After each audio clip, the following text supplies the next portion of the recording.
of, I mean, you have to kind of turn it a lot, but still, I mean,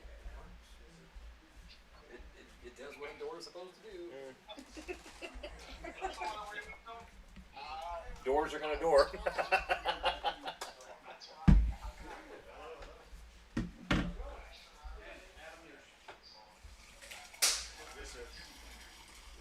So did he tell you what you're doing tonight? You're going to be statting from out there. Yes, sir. Okay. Is that it? Yep. Yep. It's set up, ready to rock and roll for you. And at halftime, I'll give you the stats. Yes, sir. Yes, sir. Right, sounds good.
So there's Monahans. If you want to take a picture of that one.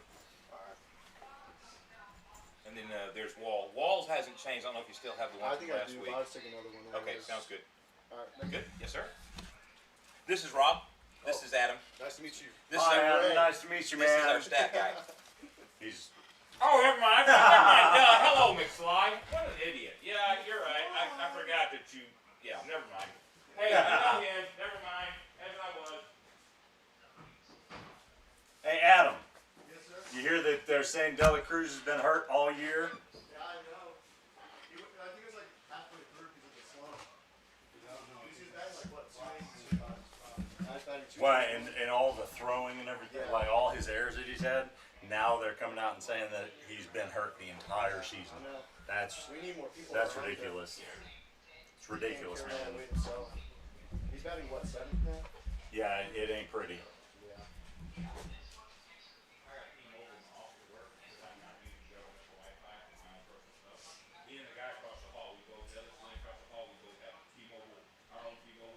Once they geofence it, I'm screwed though. They haven't geofenced it yet. So You know, I'm just going to tell you that we had what we call the dirty line, which was for that, so that I could go. Okay. Now, it starts it on both of them. That's exactly correct. Okay. So, what we're going to do.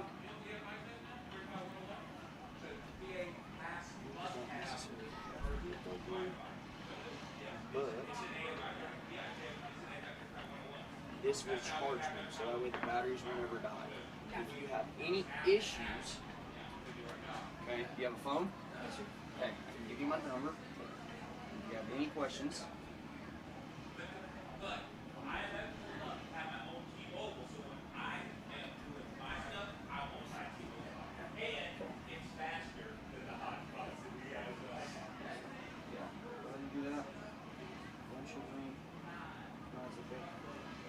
Yep, there it goes. A recents. Yep.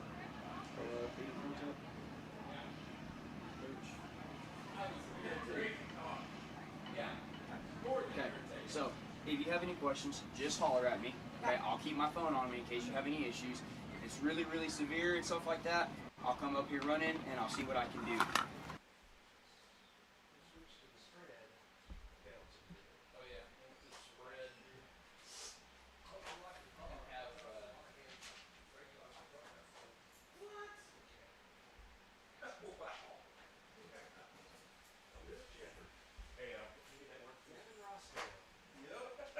Wayne, I love you, man. You're number one.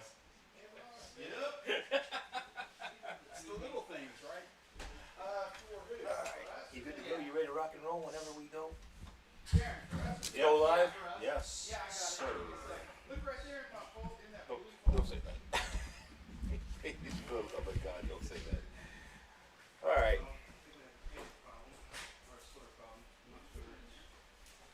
So I'll follow your lead and just. So what I normally do is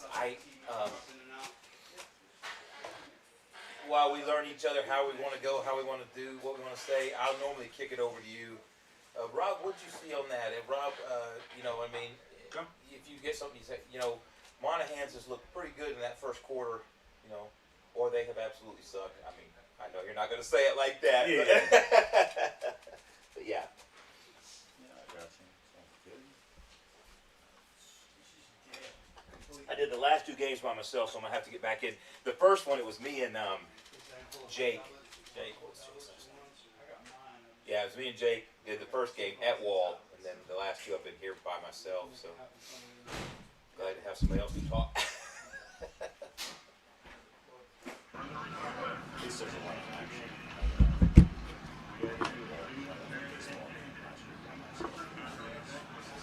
I think I watched that. That was, there was a lot that I would. A lot of sitting there. I enjoy calling baseball. I did it. So when I was at ASU, when I was a student there, when I retired, I went back to school. I got my bachelor's, my master's. Yeah, At 47. did something weird. But no, at 50. And I started at 47. Got my bachelor's at 50. My master's at 53. So, but while I was there, we started a sports broadcasting thing at ASU. So I did a lot of that there, and I did pretty much where I started doing just baseball for the longest time. So I really like calling baseball. But Bluetooth keyboard. Yeah, I'm hoping that I get some more opportunities. No strength in my legs. It's crazy. I've got some Gatorade up here with me, making it but not just profitable, of course my heart so much. pay bills. You know what I mean? Yeah. So that's what Shay struggles with when trying to get baseball. Well, they, I'm too young for this shit. ended up head coach there. Playoff. Starting to think all the smoke in my granddad, and it's catching up to me. Yeah, that's here in the studio, right? Yeah. I read that. Just to have that little, I like Stripped out my undershirt, everything. something. What was that, Arlen? Alright. Just the rundown. Back in and tell it to try again. So we can thank everybody. Where did he send that? Did he send that to you? He just emailed it to, I think, Darren. Does Luke's Cage doesn't. So this is, you got different ones. No, it says Lakeview. Oh, it says Lakeview and us. Sorry. Yep. I'm thinking No, Lakeview. we got a whole Yeah, I got different. different. Yeah. Do you have Oasis crop insurance first down? No, we have the Luke's Cage first. Oh, really? We have Oasis crop insurance. Oh, Ryan gets so expensive. Man, I love it whenever I hear Luke's Cage. He's always so intense looking. Even when he says he's happy. Who's your red zone sponsor? Angelo. Yeah, same. All right. Let's see. Let's compare sponsors. Who's your penalty flag sponsor? Yep, same. Do you have the Zentex Remodeling Group pregame show? Oh, dang it. Surge Landscape Kickoff? Dang it. Alpha Paving Touchdown? Postal Annexes to replay? Oh. So the only one difference basically Oasis crop insurance. We got Pro Scrub on the scoreboard. Oh, really? At least it looks like we got good internet feed tonight from up there. Last week it was like the camera was glitching every 5 seconds, and it would just fast forward, and then it would slow down, and fast forward. It was like, God, why it's so hard to call a game like that.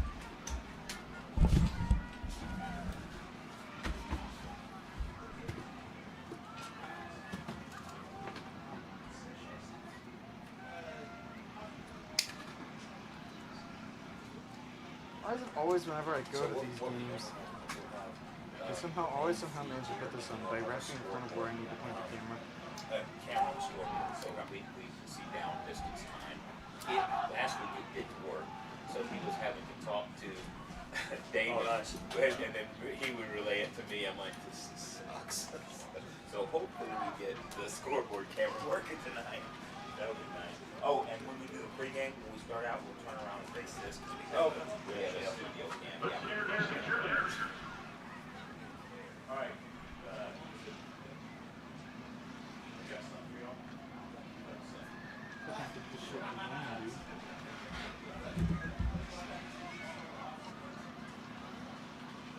This shit's gonna piss me off.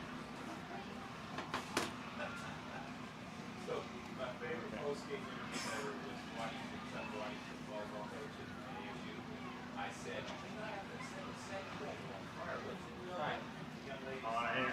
Do we have footage back, or do you still have no footage?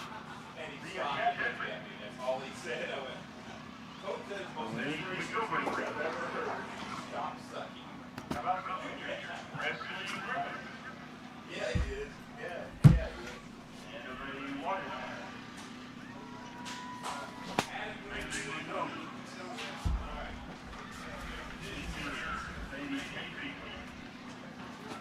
That's the plan. I'm gonna trap this first one. See if it wants to work. I unplugged my headset and my phone fell off the table. Give me a second.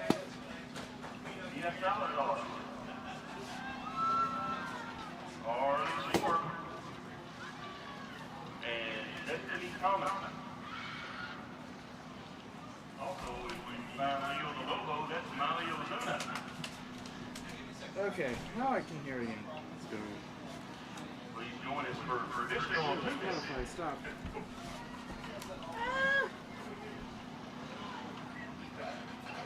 I paused you, Spotify. Please stop blowing fans right into my ear.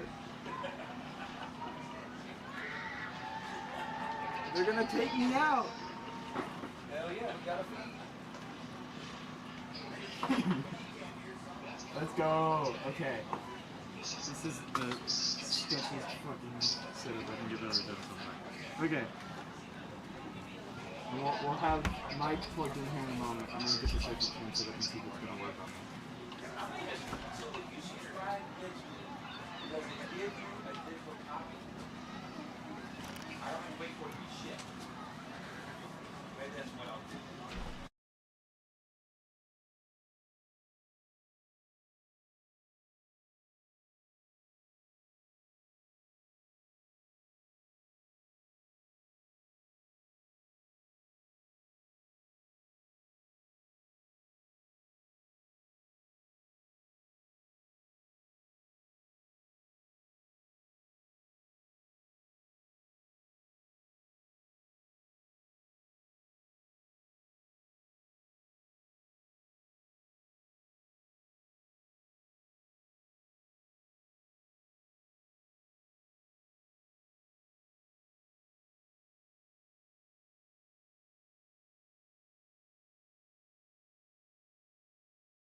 Welcome to this exclusive production of Concho Sports Network.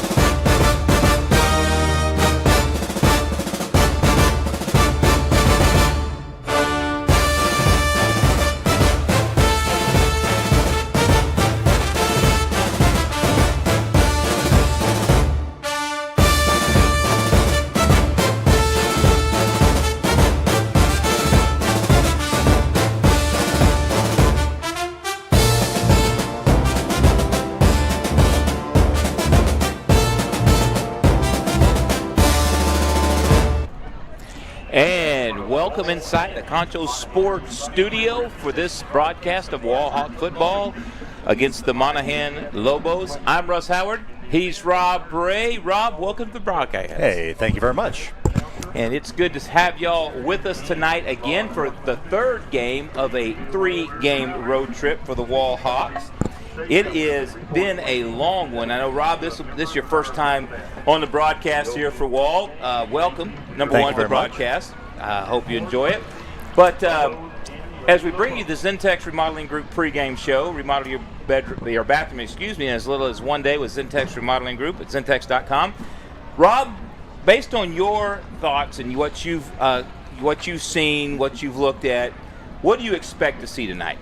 Well, I tell you what, Wall, their starting quarterback, Landon York, it's really been a story of the passing game.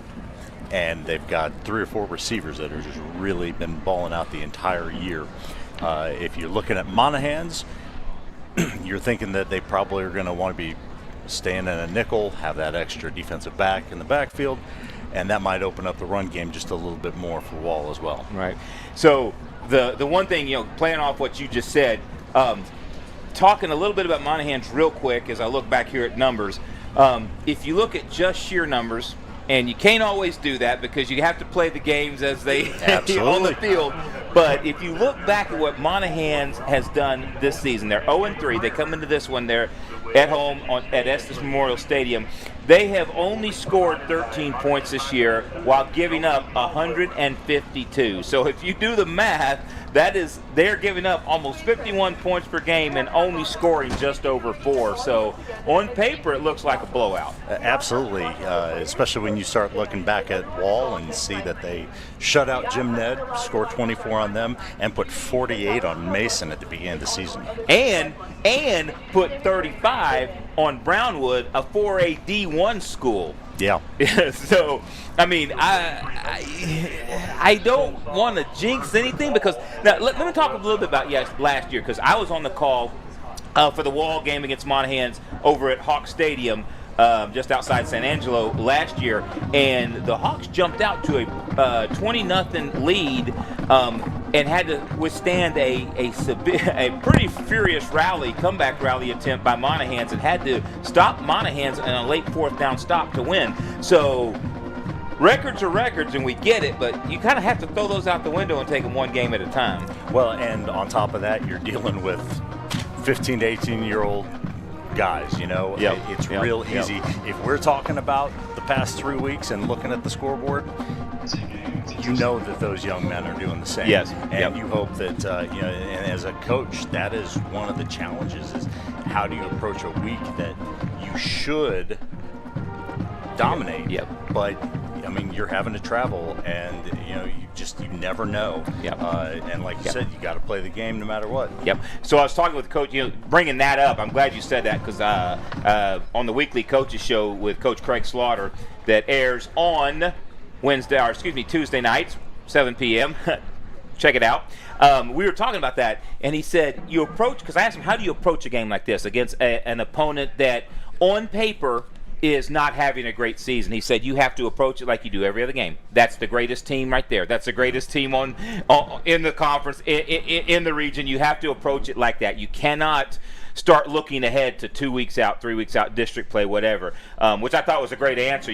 But I'm telling you, on paper, if you look, and you mentioned Landon York and his receiving team, there are, and I'm trying to get my stats up here real quick, there are 3 guys, four wideouts out there. Reed Robertson with 10 catches, Kellen Oliver with 10 catches, Evan Bailey with 9 catches, Hagen Barbie with 11 catches. You can't shut down all 4 of them. I've watched this offense last year, watched it this year. This is so far been an unstoppable offense. Well, and you know that they have the patience and the fortitude that if Monahans does put up a good, a good wall, no pun intended there. I love it. In the secondary, you know that they're going to start chipping away. Yep. Their running backs are hungry. You look at their numbers, not quite what you'd expect them to be out of that backfield. They have just so many weapons, and it's going to be interesting to see how long it takes them to really get into the swing of things. But honestly, I'm looking more defensively, and Wall, there's been a couple of surprises if you just look at the numbers, and their defense obviously done a great job, but there are areas that the coaching staff is trying to get them to improve, trying to improve their sack numbers, trying to improve their turnovers. Usually you're used to seeing Wall with multiple turnovers, fumbles recovered, interceptions each game, and the numbers are not quite where you would expect them to be. Right. 100%. You mentioned that, and I was fumbling through my paperwork here trying to pull some numbers. In the preseason special that we did with Coach Craig Slaughter, he mentioned that last year with the new offense, the new spread style offense they were trying to input, they were hoping that the defense could carry them because they had a strong defense. They didn't know what the offense was going to be like. He said this year, they're just hoping the offense in the second year can carry them while the defense gets set. Well, I think that has really come to fruition, especially against Jim Ned. In the first quarter, Jim Ned moved the ball pretty easily, but the Wall defense stiffened each time and kept them from scoring. And part of that was another goal line stand. The Hawk defense had a goal line stand against the Brownwood Lions, and then they had a goal line stand, this week against Jim Ned. So what an incredible performance by them. But as you mentioned, the pass rush, the sack numbers aren't there yet. But they have had 17 tackles for loss, so that run defense has still been very stout. Well, and I'm excited to see when you look just at the tackle numbers.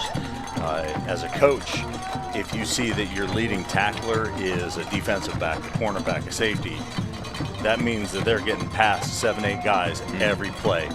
But they have one defensive back, that Bryson McFarden, but he has 16 total tackles, but you have linebackers and defensive ends that are really getting involved and coming downhill and making tackles. So their defense is really it tells me that they're keeping everything in front of them, but they aren't necessarily coming across the line during those passing plays. So you mentioned that, the linebackers, Gavin Sisson, 20 total tackles, Jacob Braden, 27 total tackles, Dylan Sellers, 17 total tackles, the 3 leading tacklers on this Hawk defense. Like you said, keeping everything in front of them.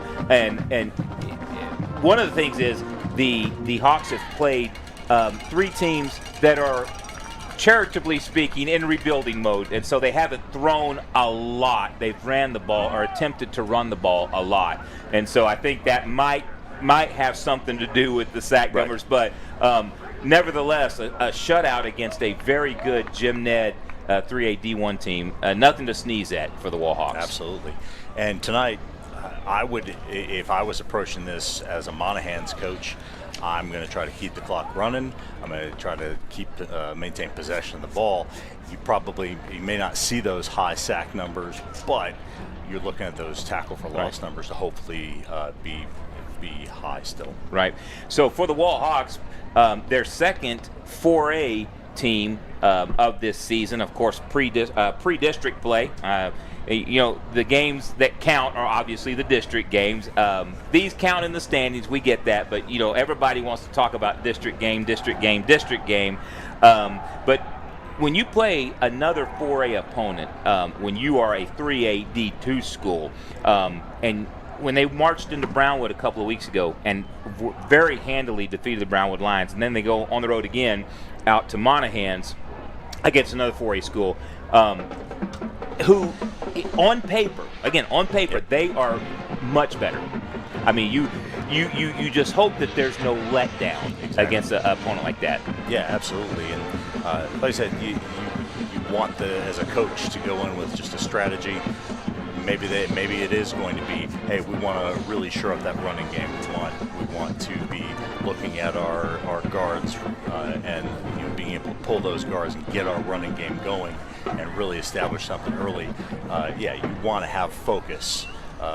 Otherwise, they could be in a dogfight come the second half. Right. So one thing, and I was just looking at some notes made by my good friend Arlen Ponder, who hosted the Thursday night pick show. And by the way, all four of them did pick Wall to beat Monahans, so we'll see if they're doing the old Nostradamus act there or not. But he mentioned that Monahans needs big plays to upset Wall. They need to get that receiver in space, get that running back to break that one tackle, get past that front seven, and then see if they can outrun the secondary to the end zone. Yeah, and I don't disagree with him, but if I'm looking at it as a coach, the big play would be great, but the sooner your offense gets off the field, the longer your defense has to be on the field, right? To go up against that Wall offense. So yeah, I think they're going to just pick and choose their times, but they really want to keep that clock running. Right. They don't want the score to get up into the 30s and the 40s. It will be a competitive game if they can keep Wall under 30 points. Right. And the one thing you mentioned, the one thing you don't want to do is this game to get out of control by the second quarter, which it definitely has the potential to do that. Looking at it on paper, right? Absolutely. And so you can see on screen the coin toss is ongoing there. Try to see who is going to be receiving on the Zentex pregame show. Brought to you by the Zentex Remodeling Group. Remodel your bathroom in as little as one day with Zentex Remodeling Group, Zentex.com. And it looks like Monahans will receive. We're going to take a quick break, come back for the opening kickoff. You are watching Wall Hawks football on Concho Sports Network, presented by First Community Federal Credit Union. Union is the #1 local auto lender in the Concho Valley. With great low rates on new, used, and refinance autos, we can save you money. First Community has great payment options and low prices for GAP, extended warranty, and credit life insurance, so we can make your payment fit your budget. So be smart, bank smart, and contact First Community for your auto financing needs. Pain is never planned, and recovery time is never convenient. But the last thing you want to do is wait for answers. At Angelo MRI, you are more than a number. We can get you results within 24 hours at a price you can afford. So when you need to get back into the game fast, tell your doctor you want to go to Angelo MRI. We hope you don't need us this season. But in case you do, remember, it's your health, your choice, your MRI.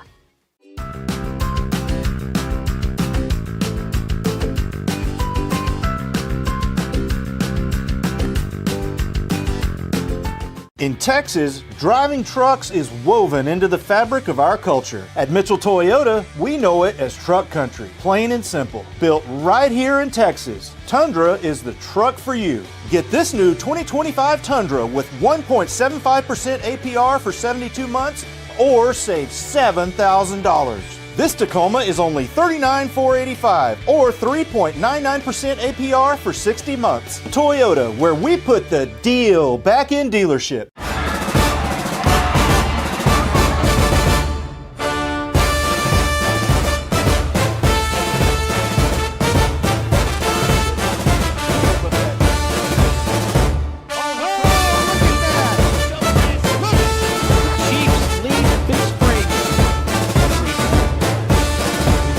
See friendship being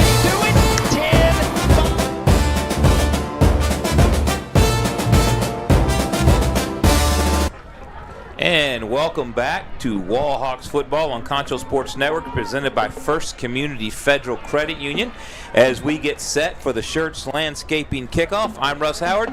He's Rob Ray. We are bringing you this wonderfully produced broadcast, produced by our friend Damon Bell.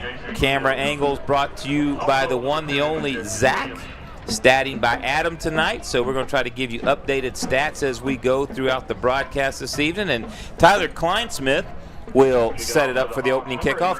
Kleinsmith last week doing his best Brandon Aubrey as he nailed that 41-yard field goal that I think would have been good from 51, maybe 52. And I meant to mention on the coach's show this past week that he did his Brandon Aubrey because I know Coach Slaughter is also a Cowboys fan. However, I didn't. I forgot about it, but here we are. So getting ready to put this underway, Rob, with the Shirts Landscape kickoff. Kleinsmith approaches. It's going to come down at the 5-yard line. Coming back are the Lobos, 15, 20. And the Wall Hawk special team misses a tackle, and the returner gets out past the 30 to the 34. Trying to see who that was. Was that number 8? Majestic Williams, I believe, number 2. No, number 2. Was that number 2? Yeah, I'm gonna trust you on the numbers, man. My eyes are like old and decrepit. So, Rob, as long as you get those numbers. So from the 5 to the 35-yard line, 30-yard kickoff return by, as you said, Majestic Williams. Tell you what, if you're Monahans and you really want to jumpstart your team, that's the way to do it right there. Indeed it is. Now the snap. Now a quick give. And the Hawks right there to meet. Is that Majestic Williams again? Yep. So I think we're going to be saying his name a lot tonight, Rob. I have a feeling, yep. So a 3-yard gain for Williams. As we're still dialing in stuff, folks, just be patient with us as we do these remote broadcasts. Bringing you this broadcast live from Estes Stadium, home of the Lobos in Monahans, Texas. Dylan Pittman is the quarterback out right now for Monahans. Pittman, number 7, the senior. He gets the snap, and now just a quarterback draw, and he's going to be brought down at the 40-yard line, maybe the 41. Try to see where they mark it down. But, Rob, already you can see what the intent is and get that running game going. And just they want that clock to just keep going, tick, tick, tick. Yep. Even if they end up having to punt the ball, no incomplete passes, just have the clock going. Shorten the game as much as you can. Keep that wall offense on the field. Melt that clock. That's exactly what you want to do. As you can see, 10:40 and counting left, 3rd and 4. 10:40 in the first quarter. Dillon gets the snap. Here comes the blitz off the corner. The throw to the far sideline.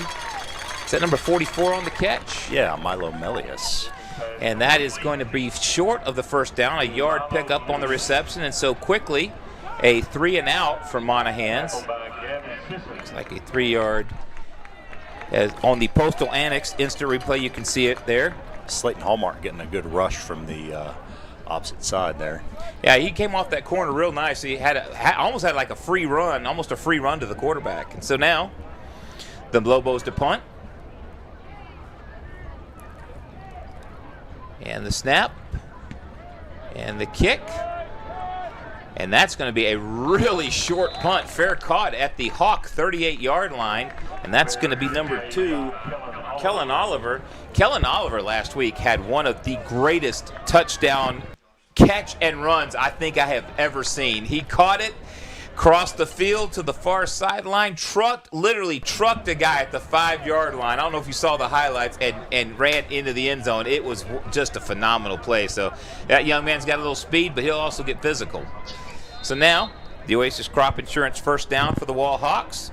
York with Brady Neal behind him in a modified pistol set. Turns, fakes to Neal, rolls to the near side, throws downfield. Oh, nice defensive play there. Again, Majestic Williams. Majestic Williams. Yeah, playing both everywhere. ways. Yep.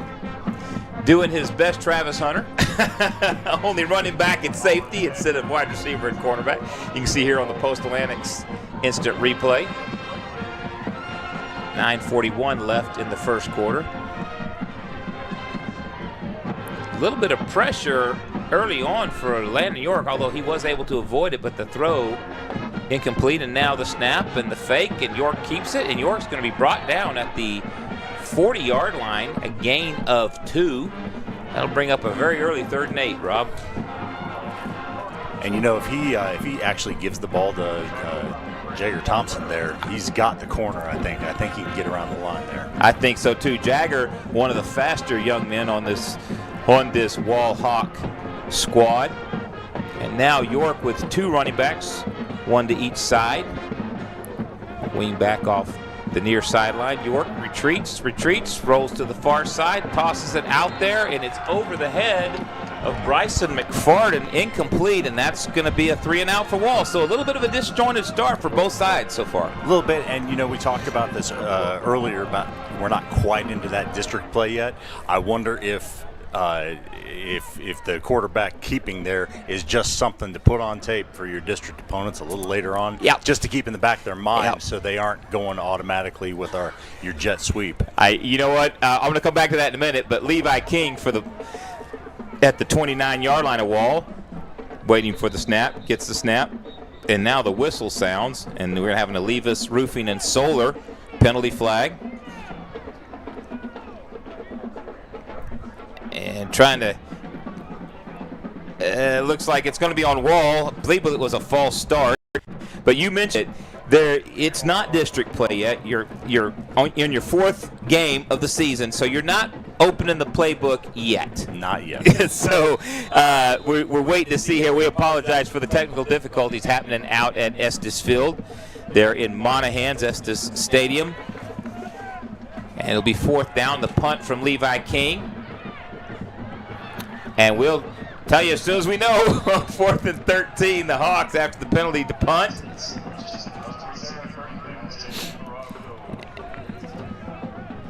And so 8:47 left in the first quarter. The Monahans Loboes will have their second possession of the night back in the Concho Sports Network studio. Glad to have you on the air with us, and we'll get you back out to the field as quick as we can. Hey, look, there's our names. Isn't that nice?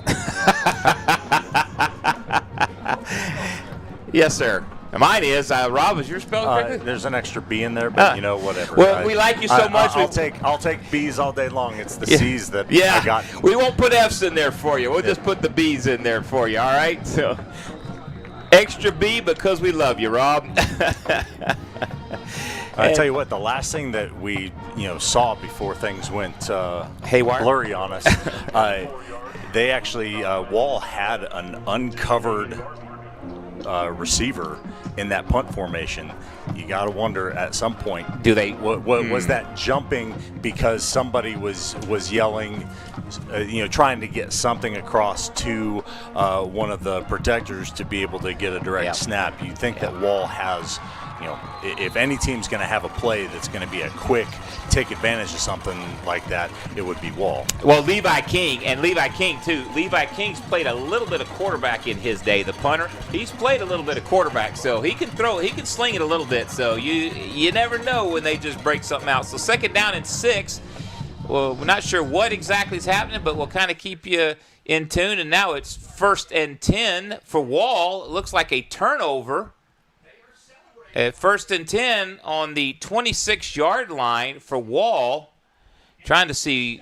We apologize. We're not sure what's going on out at Estes Field, but we'll get you something here in a moment. Get you some updates here in a minute. We're going to go ahead and kick it to break. You're watching Wallhawk football on Concho Sports Network, presented by First Community Federal Credit Union. At Schertz Landscape, we care about the quality of trees that you put in your landscape. Therefore, we grow our trees here locally in the Concho Valley.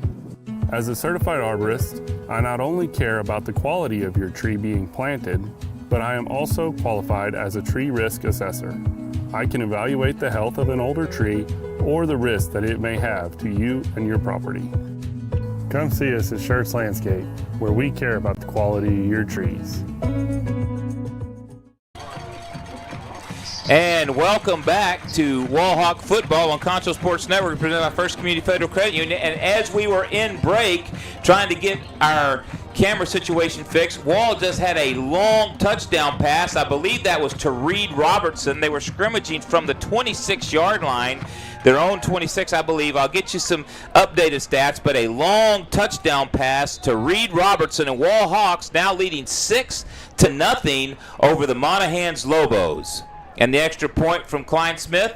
The kick is up, and it is good. And Tyler Klein-Smith doing Tyler Klein-Smith things as he puts one through, and the Wallhawks go up 7-0 after the Alpha Paving touchdown on a long pass from Landon York to Reed, I believe it was Reed Robertson.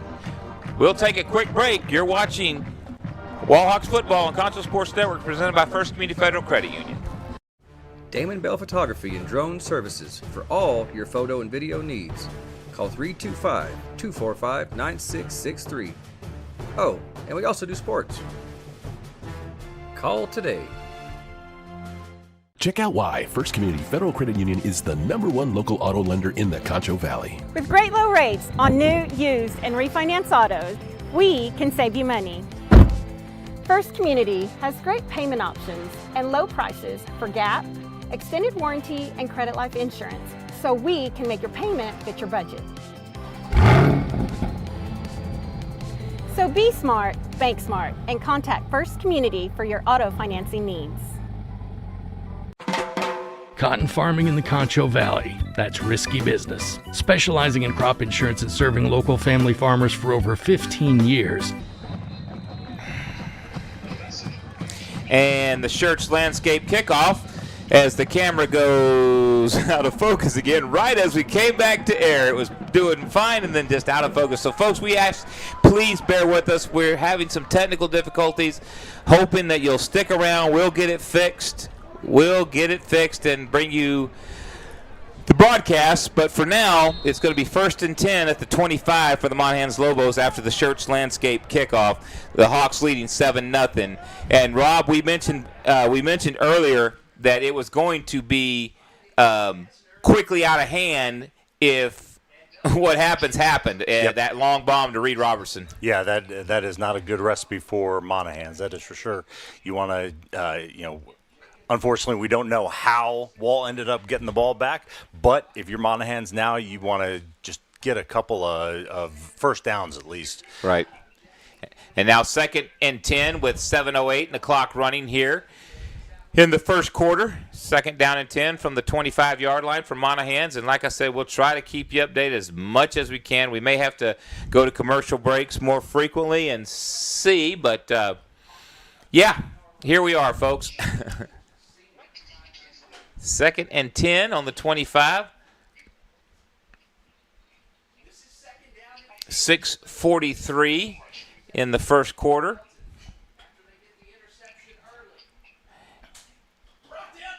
We're going to go ahead and kick it to another break. You're watching Wallhawk Football on Concho Sports Network, presented by First Community Federal Credit Union.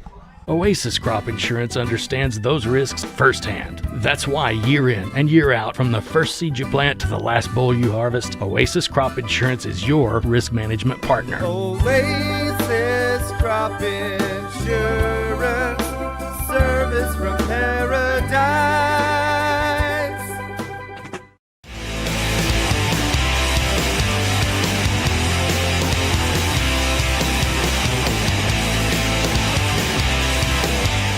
San Angelo, it's time to invest in your home and protect your future. Olivas Restoration and Solar, your trusted partner in roofing, solar, insulation, and fencing.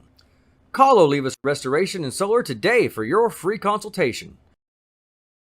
You can score huge savings this fall at Mitchell Buick GMC. This is the truck for you. You can save $12,000 off this 2025 GMC Sierra. Designed to transform everyday moments, you could get this Buick Encore for only $24,380. Crafted to provide a first-class experience, you can save $3,500 on this 2025 Buick Enclave. You can score huge savings this fall at Mitchell Buick GMC, your hometown dealer.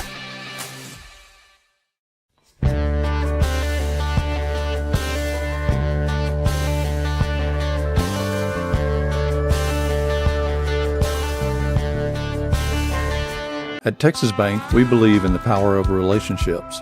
Our roots are our customers, the lifeblood of our business. We're more than just a bank. We're your trusted financial partner, committed to building lasting connections and providing personalized service that exceeds your expectations. From helping you achieve your financial goals to supporting you through life's changes, we're here for you every step of the way. Experience the difference of banking with people who truly care. Check out why First Community Federal Credit Union is the #1 local auto lender in the Concho Valley. With great low rates on new, used, and refinance autos, we can save you money. First Community has great payment options and low prices for GAP, extended warranty, and credit life insurance, so we can make your payment fit your budget. So be smart, bank smart, and contact First Community for your auto financing needs. Pain is never planned, and recovery time is never convenient.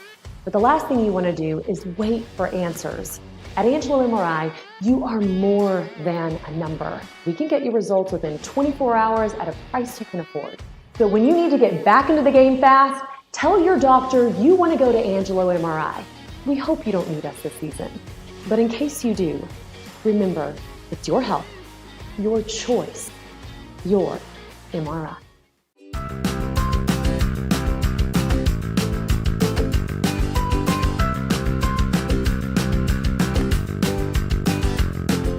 In Texas, driving trucks is woven into the fabric of our culture. At Mitchell Toyota, we know it as truck country, plain and simple. Built right here in Texas, Tundra is the truck for you. Get this new 2025 Tundra with 1.75% APR for 72 months or save $7,000. This Tacoma is only $39,485 or 3.99% APR for 60 months. Toyota, where we put the deal back in dealership.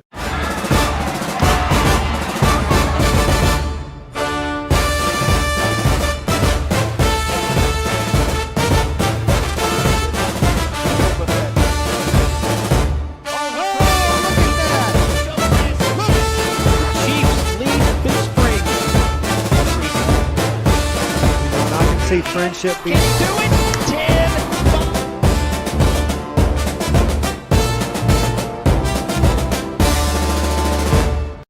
Schertz Landscape, we care about the quality of trees that you put in your landscape. Therefore, we grow our trees here locally in the Concho Valley. As a certified arborist, I not only care about the quality of your tree being planted, but I am also qualified as a tree risk assessor.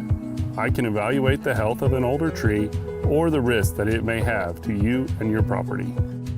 Come see us at Schertz Landscape, where we care about the quality of your trees. Damon Bell Photography and Drone Services for all your photo and video needs. Call 325-245-9663. Oh, and we also do sports. Call today. Check out why First Community Federal Credit Union is the #1 local auto lender in the Concho Valley. With great low rates on new, used, and refinance autos, we can save you money. First Community has great payment options and low prices for GAP, extended warranty, and credit life insurance, so we can make your payment fit your budget. So be smart, bank smart, and contact First Community for your auto financing needs. Cotton farming in the Concho Valley, that's risky business. Specializing in crop insurance and serving local family farmers for over 15 years, Oasis Crop Insurance understands those risks firsthand. That's why year in and year out, from the first seed you plant to the last boll you harvest, Oasis Crop Insurance is your risk management partner. Oasis Crop Insurance, service from paradise.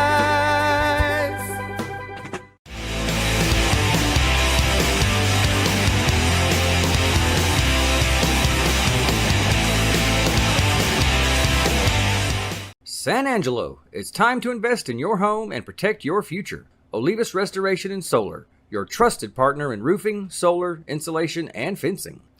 Call Olivas Restoration and Solar today for your free consultation. You can score huge savings this fall at Mitchell Buick GMC. This is the truck for you. You can save $12,000 off this 2025 GMC Sierra. Designed to transform everyday moments, you could get this Buick Encore for only $24,380. And we are back live to Wall Hawk Football on Concho Sports Network, presented by First Community Federal Credit Union. The score now 14-0. The Hawks have put a second touchdown on the board. We'll get you some updates on time, etc. We do apologize again, ladies and gentlemen. We do humbly beg your forgiveness as we are struggling with some technical difficulties that are out of our control, but we'll try to get as much as we can to you and get you updated. And Rob, my apologies. Hey. This is your first broadcast, and normally it works pretty good, but here we are. Handoff now, and that's going to be tackled at the 22-yard line, make it the 23-yard line. And that's going to bring up third down. The Lobos now lining up, third down and just at 10 yards to go, as the Lobos without a first down so far early on here in the game. And now looking to the sideline is Dylan Pittman getting the call. So he's got Majestic Williams in the backfield with him to his right, or to his left, excuse me. And now Dylan drops straight back, throws over here, and it's going to be almost picked off, deflected. Did they give him the pick? Yes, they did. An interception, turnover for the Wall Hawks, and it's going to make it first down and 10. They called, actually, was that fourth down? I believe that was fourth down. And the throw out here to the near sideline, that was Hagan Barbie, and yeah, it was incomplete, but it was a fourth down, actually third down, excuse me, now fourth down. I apologize, folks. Rob, I'm trying to get this all squared away here. 4th and 10 now, the punt. Better punt, and it's going to hit inside the 45, roll inside the 40, be down at the 38 for Monahans. So what we talked about earlier, 2 straight 3-and-outs for Monahans, now 3 straight 3-and-outs for Monahans, and the Hawks leading 13-0. And, you know, and the coaching staff, though, is still, there are some things there that they can really be pushing their guys to do. We saw in that last, the second down run by Majestic Williams, you know, your DNs have had good numbers here the entire season, being able to collapse and tackle. The tackles, not so much. They were getting a lot of penetration from those 2 defensive tackle positions. And now just a handoff, just a simple give play. I believe that's Brady Neal trying to see who gets up off the pile there. That is number 6, Brady Neal. He gets to the 40, just outside the 45-yard line of the Wall Hawks, and that'll bring up a second down and 4, possibly 3. And checking into the game is Bryson McFarden, number 3, comes in, as Landon York will have a running back to his left. Reed Robertson to the near side of the field. 2 receivers to the far side. And York takes the snap, rolls to his left, pulls up, throws. It is incomplete, and that's going to bring up a 3rd down and 3. I apologize, trying to get the numbers here. Bryson McFarden, the intended receiver. So far, just a little disjumped. Yeah. I'm glad you saw that too. It just seems to be that way. Both, you know, they're rolling him out to the left, so he's, you know, it's not an easier throw. It's not an easy throw for the right-handed quarterback. But again, they're just, you know, you score a couple of easy touchdowns, and then all of a sudden you relax a little bit. So, man in motion. York's going to throw a little slip screen over here to the near side, and that's going to be Evan Bailey on the catch, and Bailey is going to lose a yard. Actually, they call that incomplete? Thought I saw the ref on the far sideline come running in and ruled it incomplete. Regardless, it's going to be 4th down and 3 for the Wall Hawks, and now another punt as Levi King will come in. by far the best individual effort I've seen so far from Monahans. Trey Caballero really jumping that screen, and the wide receivers just didn't get their head turned around quick enough to block him. That's one thing that Wall likes to run, is those little tunnel screens, slip screens, whatever you want to call it, bubble screens. And now the fake punt. Here comes Levi King downfield inside the 45, inside the 40, 30. Taken down. I think they're going to mark him at the 31-yard line. That's going to be an Oasis Crop Insurance first down. Postal Annex instant replay. Take it away, Rob, because you called it. You know, he was able to see that time. He saw that the numbers were in their favor. As soon as the ball was snapped, Monahans, their defenders on the Gunners, they immediately turned and ran. And he saw that entire wide side of the field open up. And Levi King now with 25 yards on the carry now on the fake punt. Now York just simply a give play to Brady Neal. Neal inside the 25-yard line down to the 23. And that's going to be, is that another Oasis Crop, just shy of an Oasis Crop Insurance first down. It's going to bring up second down, and now they're moving it back. That back judge just kind of kicking it with his feet like he's playing soccer. Second down and 1 now after the 9-yard pickup by Brady Neal. And if you're Monahans, how defeating is that as a defense? Yep. Yeah, so now the handoff to Neal again. Neal is going to get inside the 20, inside the Angelo MRI red zone, and another Oasis Crop Insurance first down for the Wall Hawks. You're right. So, and now, wait a minute. Now there's an Aliva Roofing and Solar penalty flag, and that's going to be on the Hawks. That's going to march them back. So you mentioned it. You're Monahans. You make the stop. You force Wall into a 3-and-out, and then you give up a 25-yard pickup on the fake punt. If you are not sound in all phases of the game against Wall, that's what they can do to you. They are going to keep playing the game. Yep. So York's going to take the snap, roll to the far sideline, throws downfield. He's got number 13 down there, or number 11, excuse me. That is Evan Bailey, the junior. And Evan Bailey catches it. It's going to be an Oasis Crop Insurance first down inside the Angelo MRI red zone for the Wall Hawks. Evan Bailey is a great story. He came up as a sophomore last year from the JV team. They called him up in the third game, I believe it was, and he just really stood out as a young player playing varsity for the first time. Now Landon York, 2 backs in the backfield. Now he puts Brady Neal in motion, and he gives it straight up the gut. That's going to be Kyler O'Neal, and Kyler O'Neal is going to be inside the 10 down to the 6-yard line. So Kyler O'Neal last year played a little backup quarterback, as you watch him here on the Postal Annex Instant Replay, and now they're using him as a little H-back as well as a linebacker this year. You can see right there, just a simple give. That's just a simple dive play. Yeah, and if you're Monahans, again, it's just about the fundamentals. We're up way too tall trying to make that tackle. We have the end of the first quarter. Yep, there you go. So that's going to bring us to the end of the first quarter. It's 13-0 the Wall Hawks, and I think we're now doing good. Wall Hawks leading 13-0. You're watching Wall Hawk football on Concho Sports Network, presented by First Community Federal Credit Union. We'll see you after the break.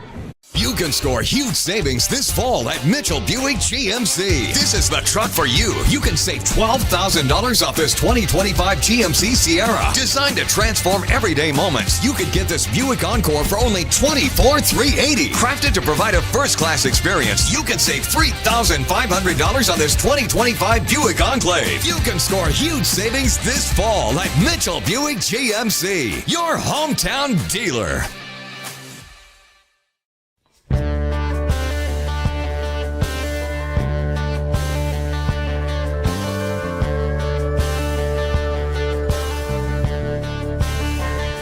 At Texas Bank, we believe in the power of relationships. Our roots are our customers, the lifeblood of our business. We're more than just a bank. We're your trusted financial partner, committed to building lasting connections and providing personalized service that exceeds your expectations. From helping you achieve your financial goals to supporting you through life's changes, we're here for you every step of the way. Experience the difference of banking with people who truly care. And welcome back to Wall Hawks football on Concho Sports Network, presented by First Community Federal Credit Union. Hey fans, check out why First Community is the #1 local auto lender. With great rates on new, used, or refinanced autos and a variety of payment options, they can help make your payment fit your budget. So be smart, bank smart. Apply online at 1cfcu.org or give them a call at 325-653-1465. As always, rates and terms based on approved credit. As we get back to live action, the Hawks inside the Angelo MRI red zone. York with Brady Neal to his left, 3 to the far side, 1 receiver to the near side. That one out there by himself is Kellen Oliver.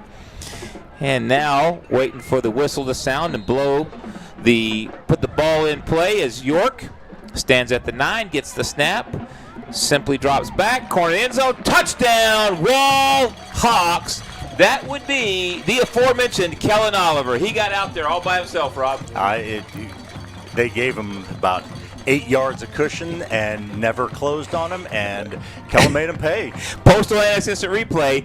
He was at least 4 yards off, and Kellen, you could see it on the screen, just ran just a simple out route, stop route. It looks like he faked him inside because number 3 there on the number 3, Gavin Court there was wasn't within 5 yards of him. And it looked like there might have been a little bit of confusion as to whether it was man or zone, honestly. Yeah. Seeing the other defensive back next to him, and your receiver got to the outside. Yep. So,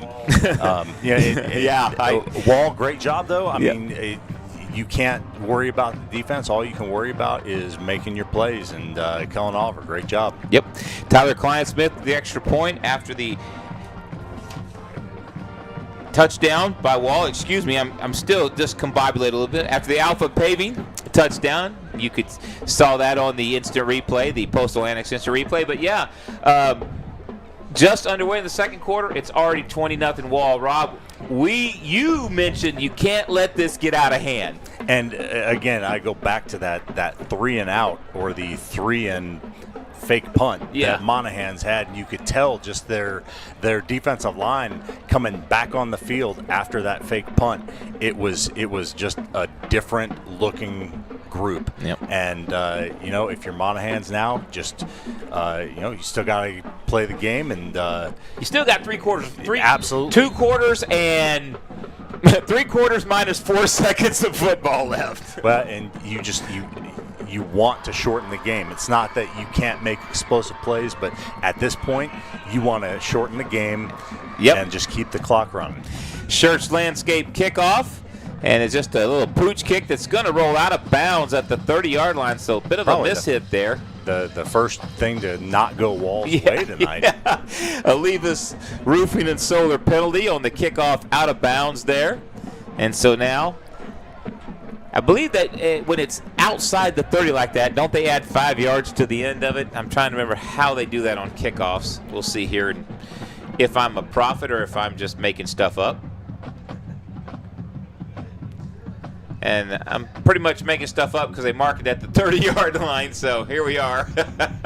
Actually, wait a minute. Wait. As I was. They don't even have there we go. Now we have a ball. Now, there we go. So 5 yards marked off after the kickoff out of bounds, and the Monahans Loboes will scrimmage from their own 38-yard line. So a break for Monahans, trailing 20-0 here, just underway in the second quarter. We'll see what happens from there. And the Hawks in that 4-man front. And I think really that's where if you're a Wall Hawk coach, you really want to focus on that front 4 and what can you do. Yep. And just right on cue, number 48, Dylan Sellers, the senior defensive end, doing Dylan Sellers things on the Postal Annex instant replay. He came literally unblocked off that left side right there, right into, was that Malachi or Majestic Williams again? Or who was that, the quarterback? That was the quarterback. Was that Dylan Pittman there, took the hit. Yeah, that was a heck of a play. There was nobody protecting that blind side. You had both the guard and tackle pulling on that, and there was nobody left to pick up that. Dylan. And so now Pittman retreats, and he's hit right as he releases, and that's going to be an incomplete pass. So second down and 14 now quickly turns into third down and 14 from the Lobos 34-yard line as we play in the second quarter, 11:08. You can see right here, Pittman just does not have time to throw. He retreats, and that was number 10, Gavin Sisson, that linebacker. We talked about him in the pregame show, coming off that edge again. And really, the last two plays, Wall playing with purpose now. It's kind of like they've shaken the cobwebs off, and now they're ready to do Wall things. They've woke up from the road trip, and now now the 2.5-3 hour road trip over to Monahans in the middle of the Permian Basin. And now they're willing to play. So now the snap back to Pittman. Pittman now pumps, and that actually he's going to be picked off. Coming back the other way is Gunnar King, the backup quarterback at safety, and he's going to be inside the 30-yard line. That I don't think that was Dylan Pittman. Was that Alex Madrid, number 4? I want to see here on the Post Atlantic instant replay. I'm trying to see who that was at quarterback. That was Alex Madrid at quarterback. He pumped, threw downfield. Gunnar King was just playing pretty much center field down there on the sideline, and Gunnar King picked it off. And it looks like number 10, Jason Munoz, was the intended receiver, but usually when you have a pump and go, the receiver is also going to be doubling that motion, and they're going to stop and go or slant and go. There was nothing, and the ball was thrown before Jason had even turned his head. Right. So York's going to hand it off to Brady Neal. Neal's 30, nice jump 25. You saw it, yeah. Great catch. I saw it too. Jump cut to the outside, and that's going to be an Oasis Crop Insurance first down? Yep, Oasis Crop Insurance first down, 10:40 and counting here as the Hawks will scrimmage from the 23-yard line of Monahans. York with Brady Neal in the backfield. The snap, he's going to throw down the field. Reed Robertson doing Reed Robertson things. Goes up, catches it in that far corner of the end zone. Touchdown, Wall Hawks, 23-yard touchdown pass. Great throw. Great throw from Landon York. When you're a defensive back, we see on the replay here. The Post Atlantic instant replay. Height advantage, obviously, and Landon puts it where only his receiver is going to be able to come down with it. You'll hear Coach Craig Slaughter say this repeatedly. Even when Reed Robertson is covered, he's not covered. Prime example on that Post Atlantic instant replay. Prime example, Alpha Paving touchdown, Reed Robertson. Exhibit A. Great execution.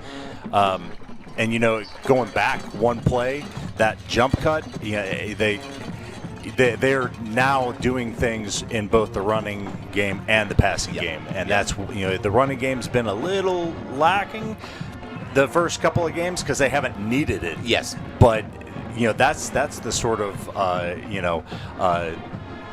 jelly that they need to their peanut butter of York throwing the ball. As you welcome back into the Concho Sports Network studios, as you can see Rob, I'm Russ, Damon's back here somewhere, trying not to there's the hand of Damon. It sounds so dramatic, the hand of Damon. So anyway, and there's we're not on live, but we see the hand there it is, the thumbs up from Zach out at Monahans. But like you said, Reed Robertson, Craig Slaughter will tell you every single time you talk about Reed Robertson, even when he's covered, he's not covered. And we saw it right there. And you mentioned it. Beautiful throw by Landon. York just laid it right up there. Reed Robertson, he knows where Reed's going to be. Reed knows where he's going to put it. Bam. Touchdown. And it's interesting that Monahans is staying in that man defense. They just calling it the way that it is, they don't have the athletes on the outside to be able to cover them. At what point do you maybe drop back into a zone and at least give a safety a chance to come over the top and maybe knock that ball out of there? Right.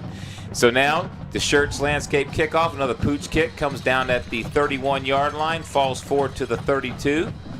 Is that number 8 on the return? Looks like David Hernandez, potentially. And so that's going to put the ball in play for Monahans, trailing now 27-0 after the latest Alpha Paving touchdown by the Wall Hawks. And we mentioned it, 10:20 left here in the second quarter. We mentioned it could be out of control by the middle of the second quarter. We kind of talked about that a little bit off the air, talked about it a little bit in the pregame show, the Zentex Remodeling Group pregame show, but here we are. And so now, the number 4 still at quarterback, Madrid, and he hands off, and Wall is all over that one. Maybe a yard pickup on the play. And, Majestic Williams, just from the little bit that we saw in the first quarter, number 2 for Monahans, heck of an athlete. But there's only so much that one person can do in a game. If you don't have holes being opened up and you don't have the threat of the quarterback keeping the ball and, running to the outside, there's just not much there. Yep. When you become one-dimensional, and I know this sounds like a cliche, when you become one-dimensional, it's easy to shut you down. Yep. And so now, Alex Madrid now will take the snap. He fakes to Majestic Williams, comes on the crossing route now, and that's going to be, is that caught by number 10? Or they call it incomplete? Incomplete. That was intended, as you mentioned. The pump and go on the interception, Jason Munoz again, the Postal Annex instant replay. Well, and if you see here, Slayton Hallmark from the linebacker position is really the one that comes in and finishes it up. It could have been completed, but your linebacker, Slayton, does a great job of dropping to that hook to curl area and knocking the ball out of the hands. Right. And so now the snap. Madrid comes back, and Madrid is going to be absolutely smothered and taken down. Is that number 24 on the play? Yes, sir, on the sack. Caden McFarden. I believe that's his 3rd sack of the year. Postal Annex instant replay. You can see McFarden did a little stunt on the play, looped inside, and was right there to tell Madrid, that's it for you, my friend. And again, something that we talked about in the pregame, getting those sacks, being able to capitalize on getting to the quarterback. Yeah, absolutely, 100%. You were very, very clear about that they needed to see more sacks. And now the punt is going to be pooched high in the air, and backwards is that Oliver on the return, Kellen Oliver, and he is going to be brought down at the 25 as he sits on top of number 45, Diego Nunez. But forward progress stopped, and the Hawks will take over at their own 26-yard line. Give you real quick, want to let you know that if you're in the market for a new car or truck, go see the folks at Mitchell Automotive Group. That's Mitchell Toyota on Knickerbocker Road and Mitchell Buick GMC on Sherwood Way. Words are hard sometimes, Rob. Hey. And as a school administrator, I know you understand that. Absolutely. Every day of my life, yes. So I try not to, And now we have a penalty. It's like there was a personal foul of some sort going all the way back to the 16, maybe? And so the Olivas Roofing and Solar penalty flag will put the Hawks 1st and 10 at their own 16-yard line. Didn't catch the call, but personal foul, apparently. And so York now is going to roll, and just a little swing pass out to the near side, breaking a tackle, 41-yard line. That's Evan Bailey on the catch, the junior. And I spent most of last season, you can see here on the Postal Annex instant replay, talking about what a great player Evan Bailey's going to be. One of the 4 stellar Hawk wideouts that you can't just double up one of them. If you double up one of them, you got 3 others going to burn you, Rob. Well, and they made a Monahans defensive back make a decision. Yep. You either go after the quarterback or you stay with the receiver. Yes, sir. He went after the quarterback, and Wall made him pay. Yep. So York now takes the snap, just gives it right to Brady Neal. And Brady Neal picks up maybe 4 to the 44-yard line. It's always a challenge to see where they're going to put the ball down. That'll bring up a 2nd down and 6 as we click under 7:50 on the clock, as you can see now. Try to keep you updated there on the clock, down in distance as well. 2nd and 6 from the Hawk 44-yard line, 2nd quarter. Hawks leading 27-0. Landon York calls for the snap, just gives it to Brady Neal. Neal's just going to be a simple inside give. He's going to be out to the 49, close to midfield, and that's going to be an Oasis Crop Insurance 1st down. As you can see on the far side, the side judge says, move the chains, my friends. And again, as you're calling plays, you're thinking about district. You're thinking about, as we get later into the year, into October and November, when everything hurts. Can you impose your will on another team? Yes. And that's really what you want to see. Yeah, they could. It's obvious that the passing game is there, but can we just keep that ball moving down the field? Yep. And Brady Neal, for the moment, picks up 6 on the snap, but there is no Levis. Solar and Roofing penalty flag on the play. And the referee will meet with the official who threw the flag, get the call. See who. Is that going to be an illegal substitution? Yeah, that's what I'm looking at too. But who is it going against? Is it on Monahans? Is it on Wall? He's talking to the Wall sideline, so I think it might be on Monahans. We'll see here in just a moment. Actually, now he comes back. He gets. Maybe they're ordering lunch. I don't know. So hey, Bob. They got a Roses in this town? I mean, I don't know. I don't know if I can say Roses since they're not a sponsor. Here we are. I do too. So anyway, they look more like baked potato with stuff in it kind of guys. Barbecue, little barbecue on top. Yeah, I like it. I like it. Still haven't seen a signal, and Wall's lining up and trying to see what the signal is here. And here we go. Illegal substitution. They are going to call it on Monahan. So after all that, I think we guessed right. So after the Alevis Roofing and Solar penalty flag, and it's going to be 1st and 5 for Wall as York fakes to Brady Neal, throws a little screen down here to the near side. That's going to be, again, Kyler O'Neal, and O'Neal's going to have an Oasis Crop Insurance first down at the 33-yard line. And again, just executing really well. You have your receivers and backs blocking for each other. It's good to see. You can see it on the Postal Atlantic Instant Relay. You're right. Great. Jagger Thompson blocked 12, and then he came around, and just him standing there was enough to get the attention of the Monahans Lobo in pursuit. And York now takes the snap, fakes it, it's going to keep it 30, inside the 30-yard line to the 29-yard line. Not only can I not speak English, I obviously can't read numbers either very well because I'm seeing 20 and it's 30. So it's going to be 2nd down and 9, 8. Second down and 5, actually. Okay. And from about 3 hours away, I'm pretty sure I heard all the Wall coaches yelling, "Get down. Get down." Yeah, Landon, what are you doing? 2nd and 5. Under 6 minutes left to go in the first half. A little toss outside on a little out route to Jagger Thompson, unable to complete the catch. And so now 3rd down and 5 for Wall at the 29-yard line of Monahans.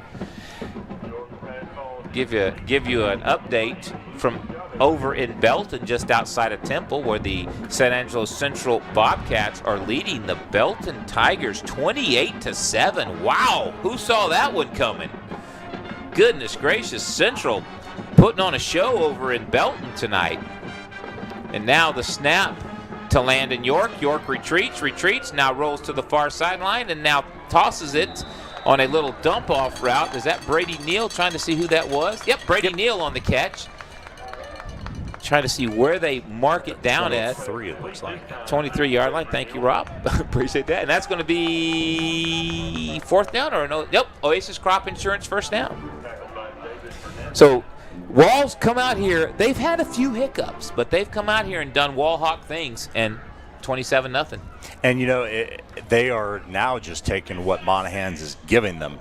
They've really started to drop their defensive backs. They brought in an extra defensive back. They're dropping them immediately, and now the underneath routes are open. Right, those little crossing routes, those little out routes, the little slip screens, and now just a simple handoff to Brady Neal. Brady Neal trucks the Monahans defender, number 21. Elias Deanda just got absolutely run over there by Brady Neal. Postal Atlantic's instant replay.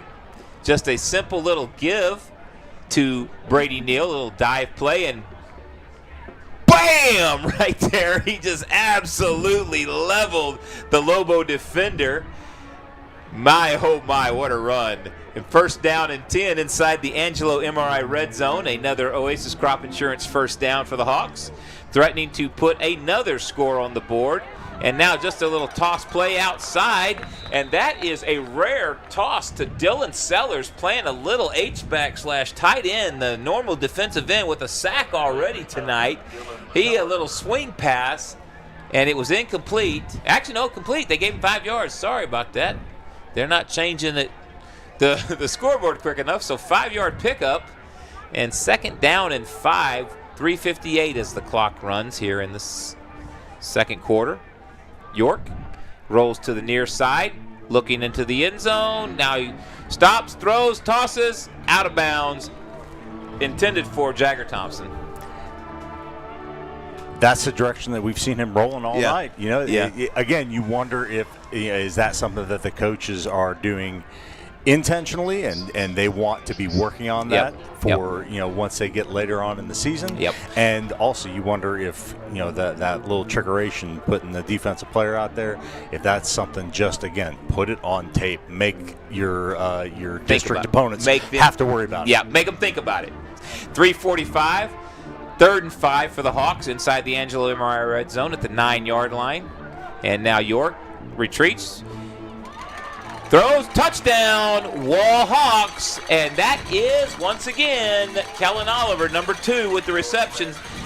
Little 9-yard touchdown pass right there, and Wall puts another one. Here on the Post Atlantic Instant Replay, you can see it. Rob? Well, your linebackers really drop into a zone, and you only have 2 linebackers in there. The rest are D-backs, and what they do, they just run a post right or a slant right over the middle. And so I don't know if you saw it, but on that play, as Tyler Kleinsmith attempts the extra point, it is good. Puts point number 34 on the board. But on the play, you could see Oliver was outside. He came inside. Jagger Thompson was inside. He went outside, and it looks like you mentioned they did not cover it properly, did the Lobos, and it was a simple pitch and catch. Well, but you wonder now if they started off in their man defense the entire first quarter. Is that what they worked on more? As a coach, it's really tough to switch in the middle of the game, and you've worked on these strategies and everything preparing the entire week. Yeah, and again, I hate to keep saying this, but both of us mentioned this in the pregame show. You can't let this get out of hand. And here we are. It's 34-0, and we still got 3:40 left in the first half. Yeah, and Monahans, your backs are against the wall, but there's still, you've got players, good players over there. Can they get anything going? You're the coaching staff. It's not about the score on the scoreboard. You're not worried about that. Let's get a first down. Let's move the ball just a little bit. Let's see if we can get some blocking from that offensive line. Let's complete a pass. Let's complete a pass. Let's pick up a first down. Something positive. Yep, just something to make that halftime speech a little less dreary. And the Shirts Landscape kickoff comes down now to number 32, Jacob Carrasco, on the return, and he's going to be taken down. Trying to figure out what yard marker they will put the ball down at. Looks like the 28, maybe the 29. Trying to see where the ref marks it down at.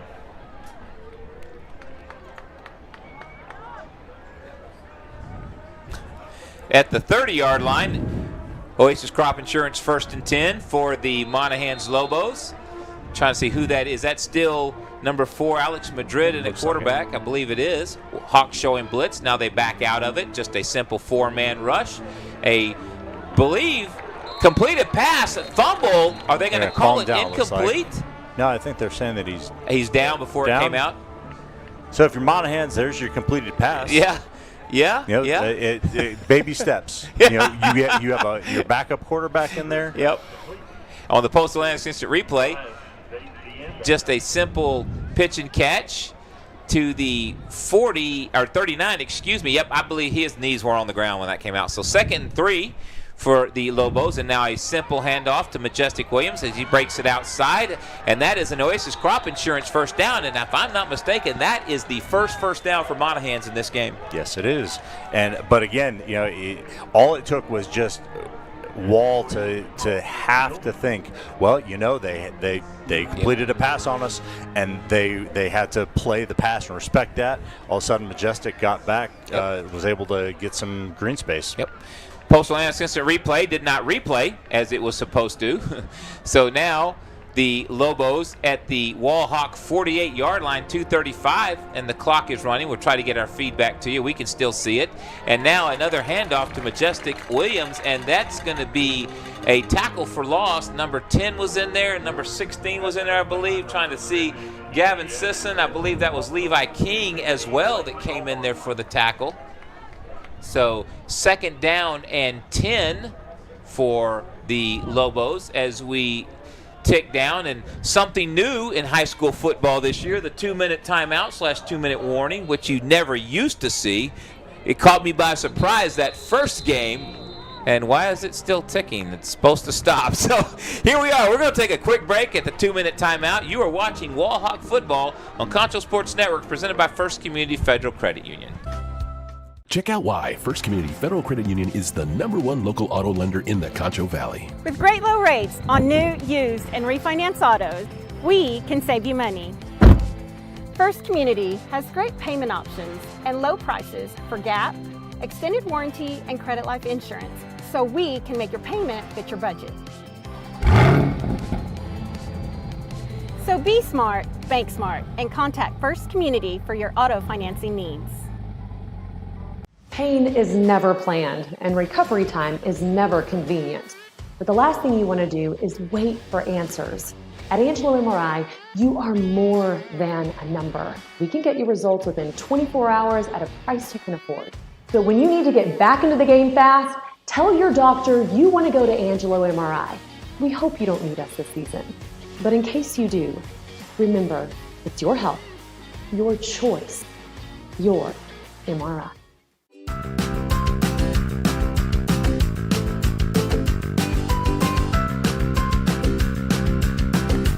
13, and now a fake to Majestic Williams, and keeping it is Madrid. Madrid falls forward to the 48-yard line, maybe a yard on the pickup, and we're trying to get your feedback. We can still see it. Unfortunately, you can't, so we'll just call it like a radio broadcast, Rob.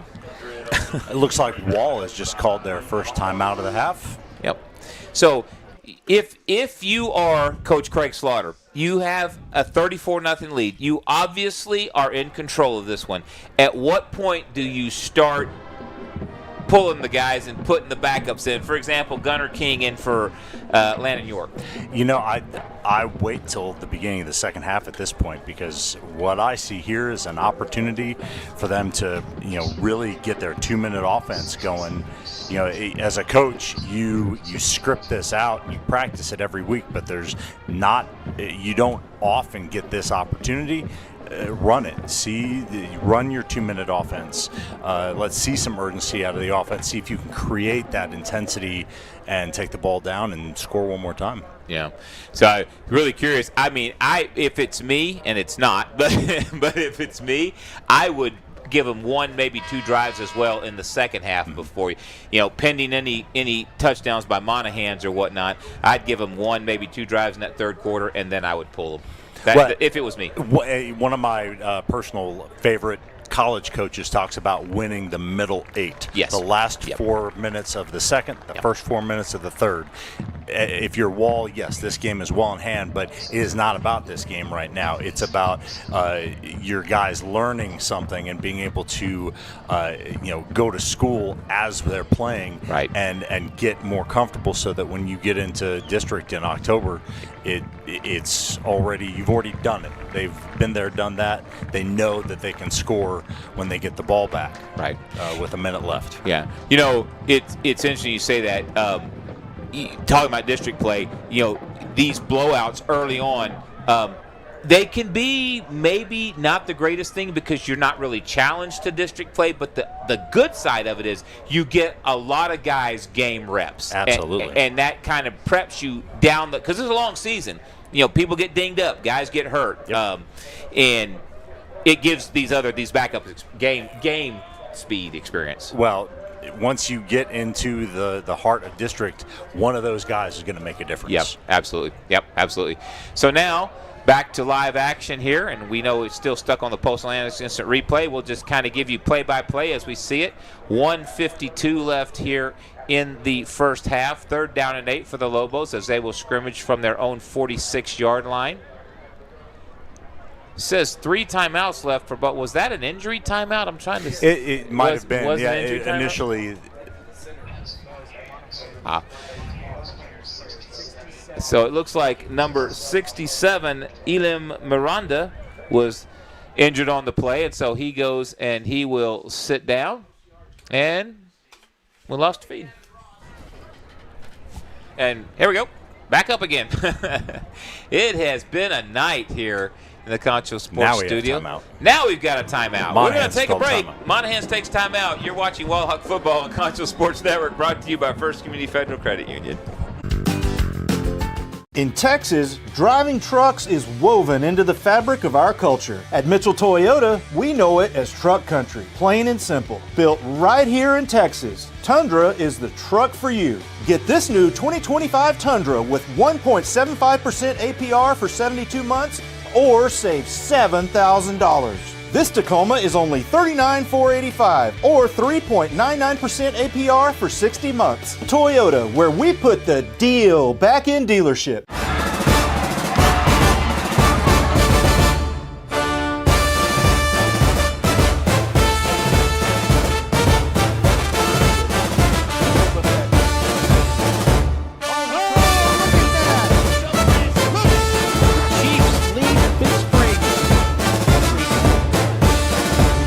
See friendship being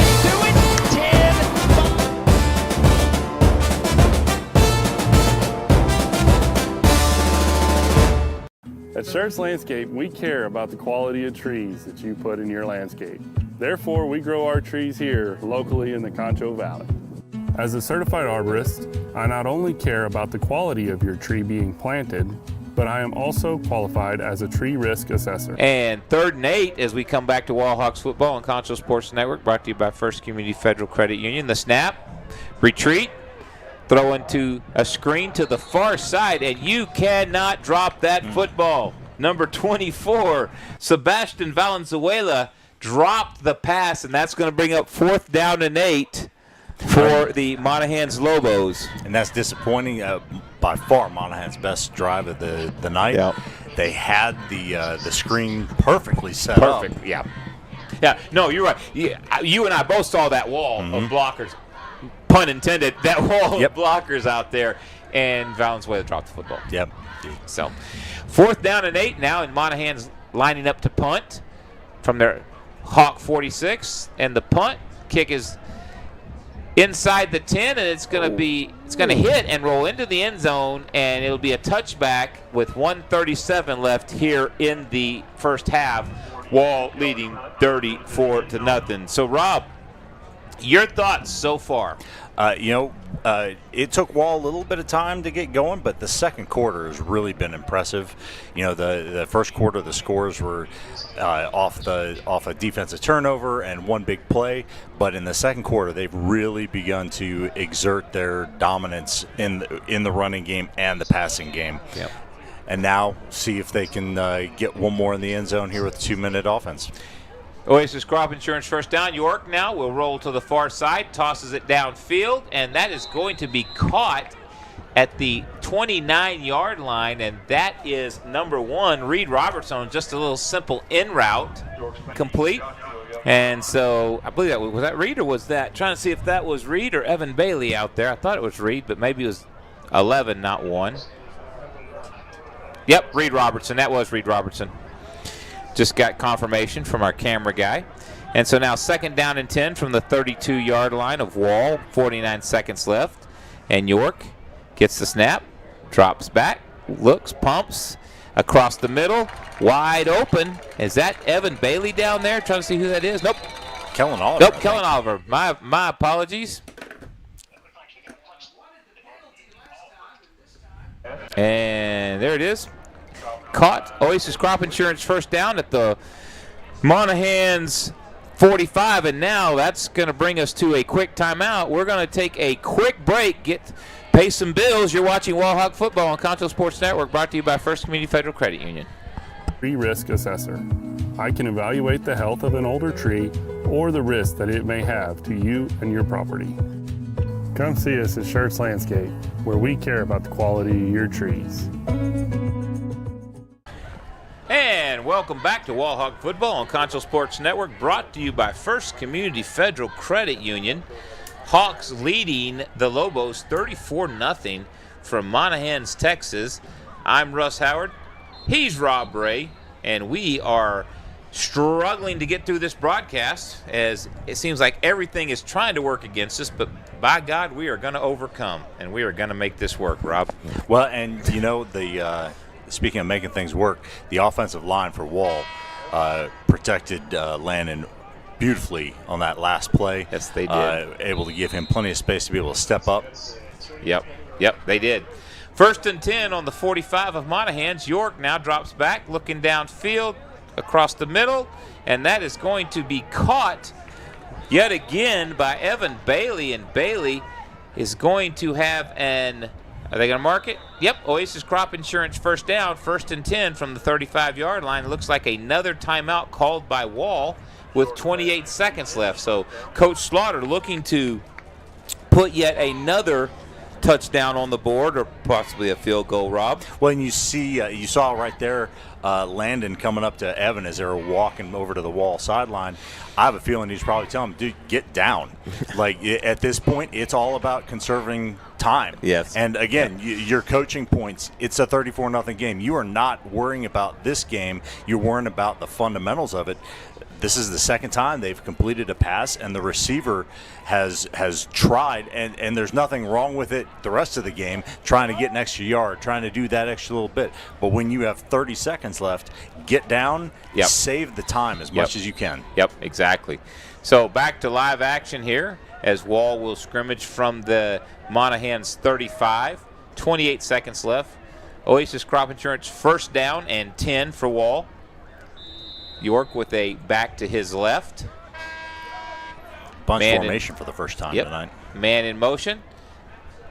York looking downfield. Now he's just going to tuck it away. And like you said, get down. And he did get down right away. But the clock is still running. The Hawks quickly up 17, 16, 15. York trying to get everybody set. He's going to spike it with 13 seconds left. So that one, maybe it'd been better just to sail it out of bounds. Yeah, it would have. They were running out of that tight formation, and they ended up running 3 receivers off the left. Every single one of them was running a deep route, and he should have just picked one and airmailed it into the sidelines there. Airmailed it into where the Wall band was sitting before they took their places on the track. But as it is, so here we are, 3rd down and 7 now, 13 seconds left. Get that first down, maybe clock it. One more play. Now York will retreat, looking downfield, looking downfield, looking downfield. Now he's just going to throw, intended for number 7, Jagger Thompson. It's going to be incomplete, as you can see there on your screen. And so that'll bring up a 4th and 7 with 6 seconds left. So do you just run the proverbial Hail Mary? I mean, at this point, as a coach, you never want to see something like this series happen, but I'm glad because it's given them something now that they can focus on. Yep, something they can, yell at them about. Yep. Now the throw outside, that's going to be Reed Robertson, just a simple out route with 2 seconds left. That's going to be marked at the 20-yard line. Another Oasis Crop Insurance first down. And Klein Smith now has. He struggled very early on in that first game of the season, but last week, I said this before and I'll say it again, he made that 41-yard field goal look as effortless as Brandon Aubrey kicking one 64 yards with no time left in regulation. So Klein Smith has really done a great job. Yes, that was yet another Brandon Aubrey reference. That young man just impresses me. His backstory. 38? Huh? This would be a 38-yarder. Yep. Made that 41 last week, so 38 or 37? 38. Ball, snap, down, kick. It is good with no time left on the clock.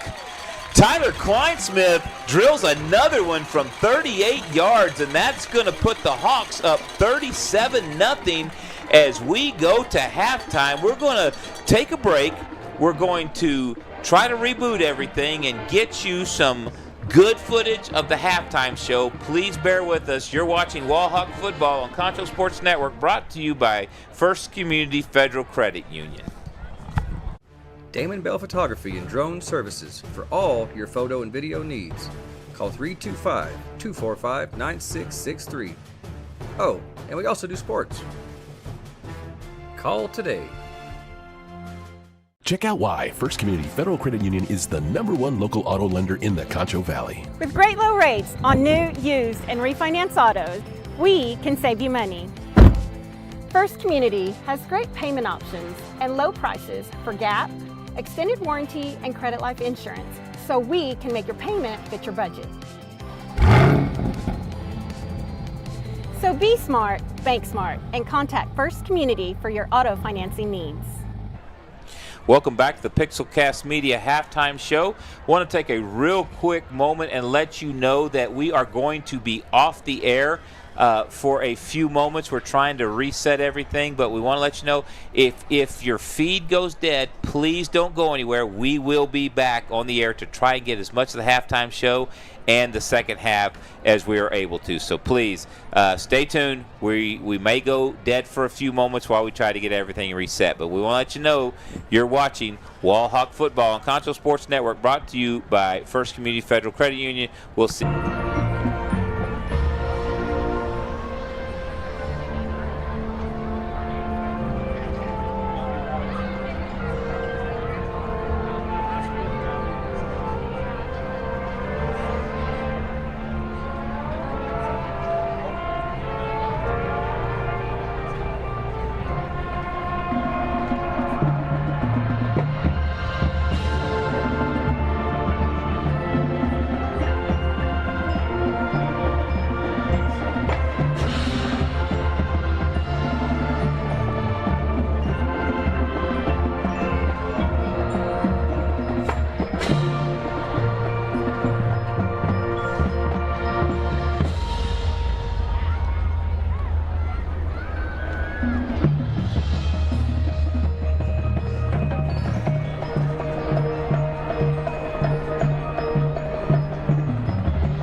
of the Mean Green Marching Machine are Justin Moses and Abby Wynn. Color guard sponsor is Amy Moses. The Wall Hawk Band would like to wish the Monahans Loboes Band the best of luck on the 2025 contest season. The band would like to thank our administrators, faculty, and parents for their unwavering support. The marcher of the week is Ethan Ramos. The band and the band boosters would like to wish an early birthday to Dustin Moses. Thank you for spending a couple hours of your birthday tomorrow driving us home. Thank you for your attention, and go Hawks! Don't get me wrong, Linux is a wonderful back-end device. Stop using it in any professional setting.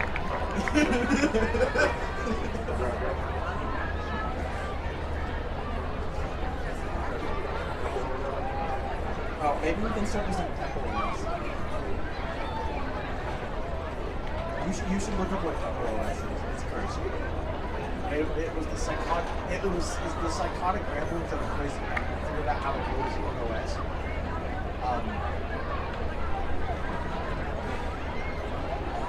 Yeah, no, it's. You can still get it. Like there are folks who get around, and it is genuinely like. It is the workings of a madman. What do you expect?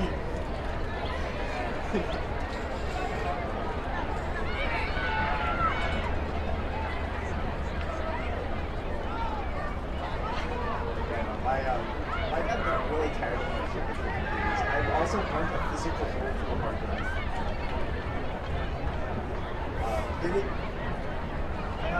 No, I did it to a touchscreen 2000 on our Dell desktop computer.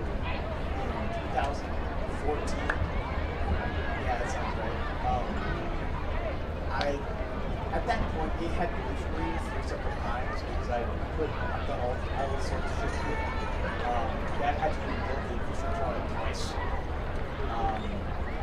And then when they went to go turn it on, and it just oversplit the hard drive and burned a little bit through it. So, we still have the hard drive. Dad's really trying to get stuff off of it. I don't know if it's going to be able to, but...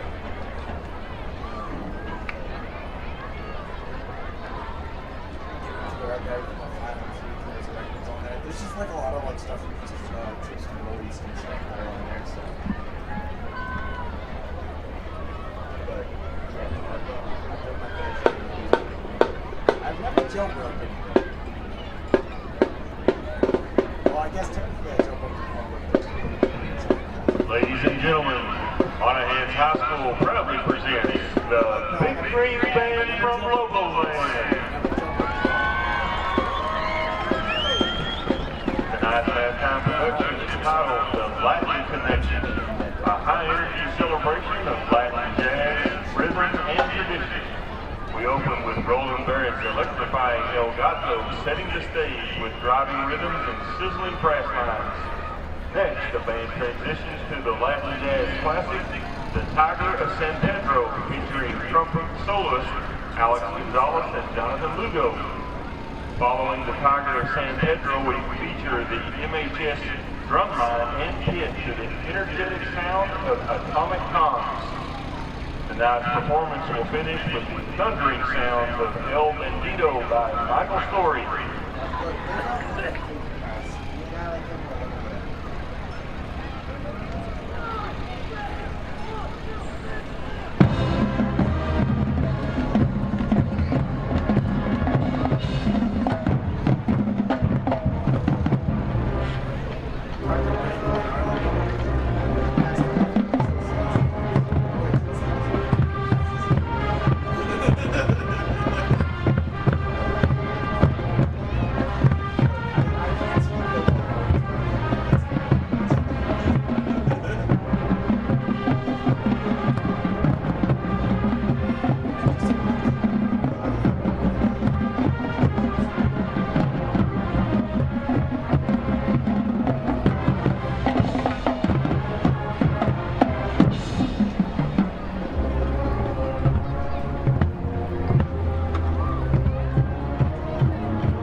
all your Team Monahans fans and clap along as the Monahans fight.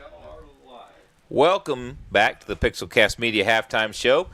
Real quick, want to let you know, if you want to watch Concho Sports Network games live on your big screen TV, all you have to do is install the CSN Roku or Amazon Fire TV app. You can install them now on either device just by searching Concho Sports on Roku and Fire TV. We invite you to check it out to get the best viewing experience. I have it installed at home personally, and I'll tell you, it's better than watching it on a 6-inch iPhone screen or even a 12-inch iPad screen if you have an iPad Pro like I do. But I'm telling you, watching it on a 55-inch TV is a whole lot better. So I encourage you to, go ahead and download that. So, Rob, let's talk a little bit about what we saw in that first half. Your initial thoughts. Well, Wall, it took him just a little while to get going. It was maybe the road trip just tired him out a little bit, had him a little groggy coming off the bus. But really, the moment that things turned around for Wall was that fake punt. Monahans had gotten them 3 and out. They thought off the field. They ran that fake punt. From then on, it's been all Wall. Yep. Yeah, I agree wholeheartedly. That was it was 13-0, I think, at the time of that fake punt. But that really just absolutely, for lack of a better term, to use a cliche, put a nail in the coffin of Monahan's hopes right there, because Wall went down and ran off, another 27 points or 24 points right after that. So real quick, some quick stats, and these are very unofficial, so bear with us. Passing for the Monahans Loboes, Pittman and Madrid combined 1 of 9 for 1 yard. They have just not been good tonight. They have not had any time. Nope. When it's been an obvious passing down. Wall has done a great job of getting a little bit of pressure with their 4 down linemen, but then also bringing their linebackers, making the quarterbacks uncomfortable. Right. And running the ball, not a lot better. Majestic Williams, 5 carries, 22 yards. Pittman, 1 carry for -4 yards. So that Wall Hawk defense absolutely standing out again tonight. Yeah, they are. And, they've been working on the things we talked about during the pregame. They've been getting across the line of scrimmage and stopping them before they're getting positive yards. Yep. And for the Wall Hawks, just total and utter domination. Running the ball, Brady Neal, 7 carries, 55 yards. The Hawks overall, 12 carries, 89 yards rushing. Passing, again, very, very unofficial because we did miss a few plays. But at the moment, York, 13 of 21, 220 yards, and 5 touchdown passes. That's the way to do it. Yeah. So York has just picked up again. As you can see, the Hawks coming back on the field now after halftime. Receiving, Reed Robertson, tentative, 4 catches, 108 yards, a couple of touchdowns. Oliver, 2 catches, 15 yards, 2 touchdowns. Jagger Thompson, a catch, 26 yards. It was a touchdown. And then Evan Bailey, 3 catches, 48 yards. So just an incredible performance in that first half for Wall. And, I'm really impressed with that, the last minute 38 that Wall had the ball.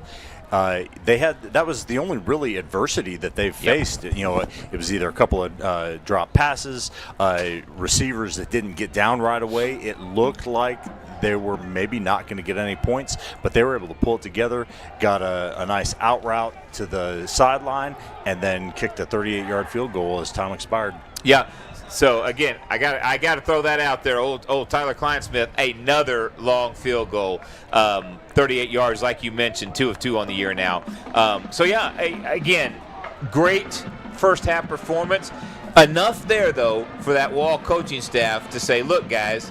Yeah, we're up 37-0, but it could have been a lot more because we did A, we did B, we did C, and so as a coach, you want that something to harp on, so it's not all flowers. Well, it's going to be interesting to see. We were talking about this at the end of the first half.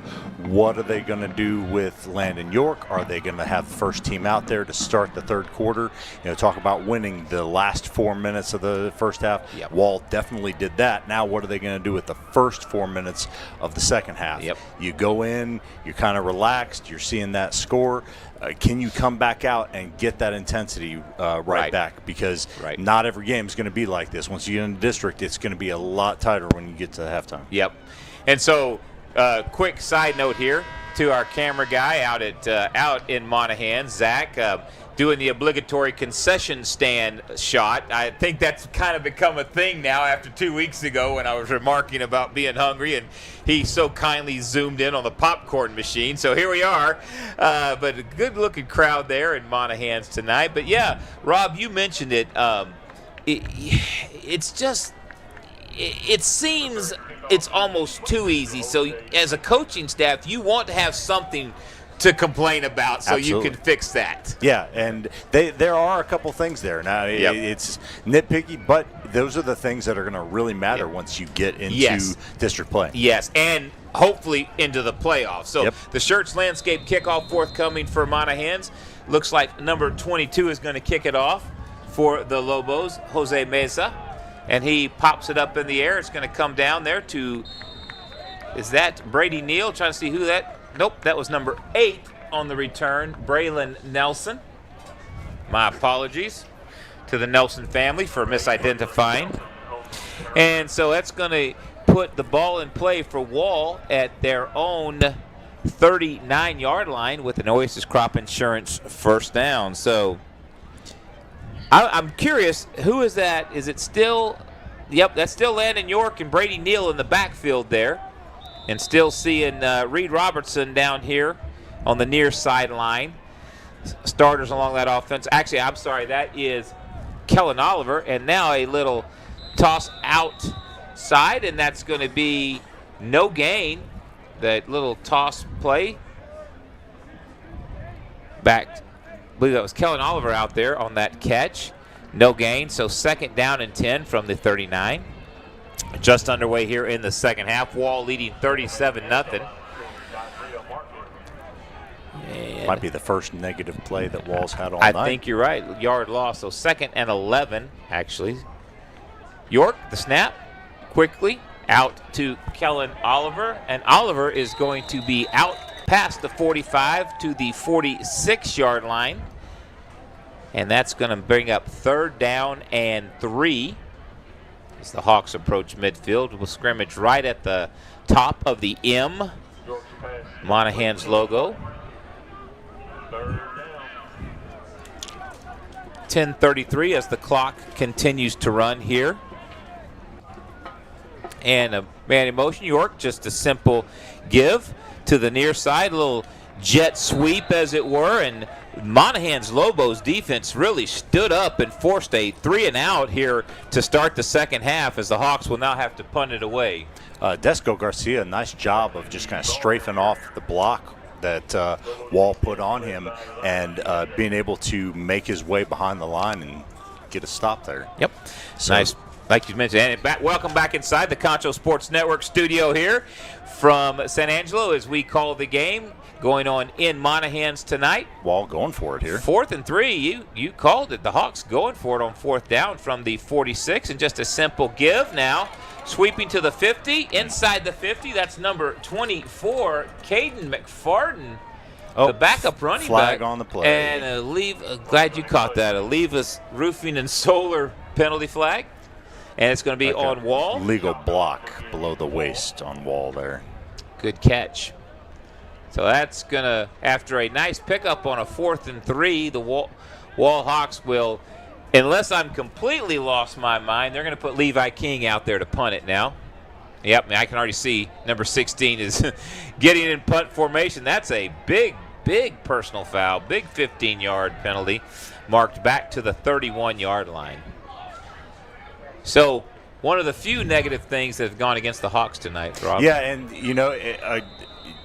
you as Wall, you're wanting to just keep that clock running as well, and they got the play they wanted. They probably didn't need that block, but and now the punt is bobbled at the 27-yard line, And it's going to be retained by Monahans, but there for a moment you could see the Hawk gunner coming down and on the Post Atlantic instant replay, trying to see who that was, but it was bobbled for a moment by the Lobos returner as it went right through his hands, through his legs, and then the Hawk defender, that was number 9, Gunner Kings, the gunner,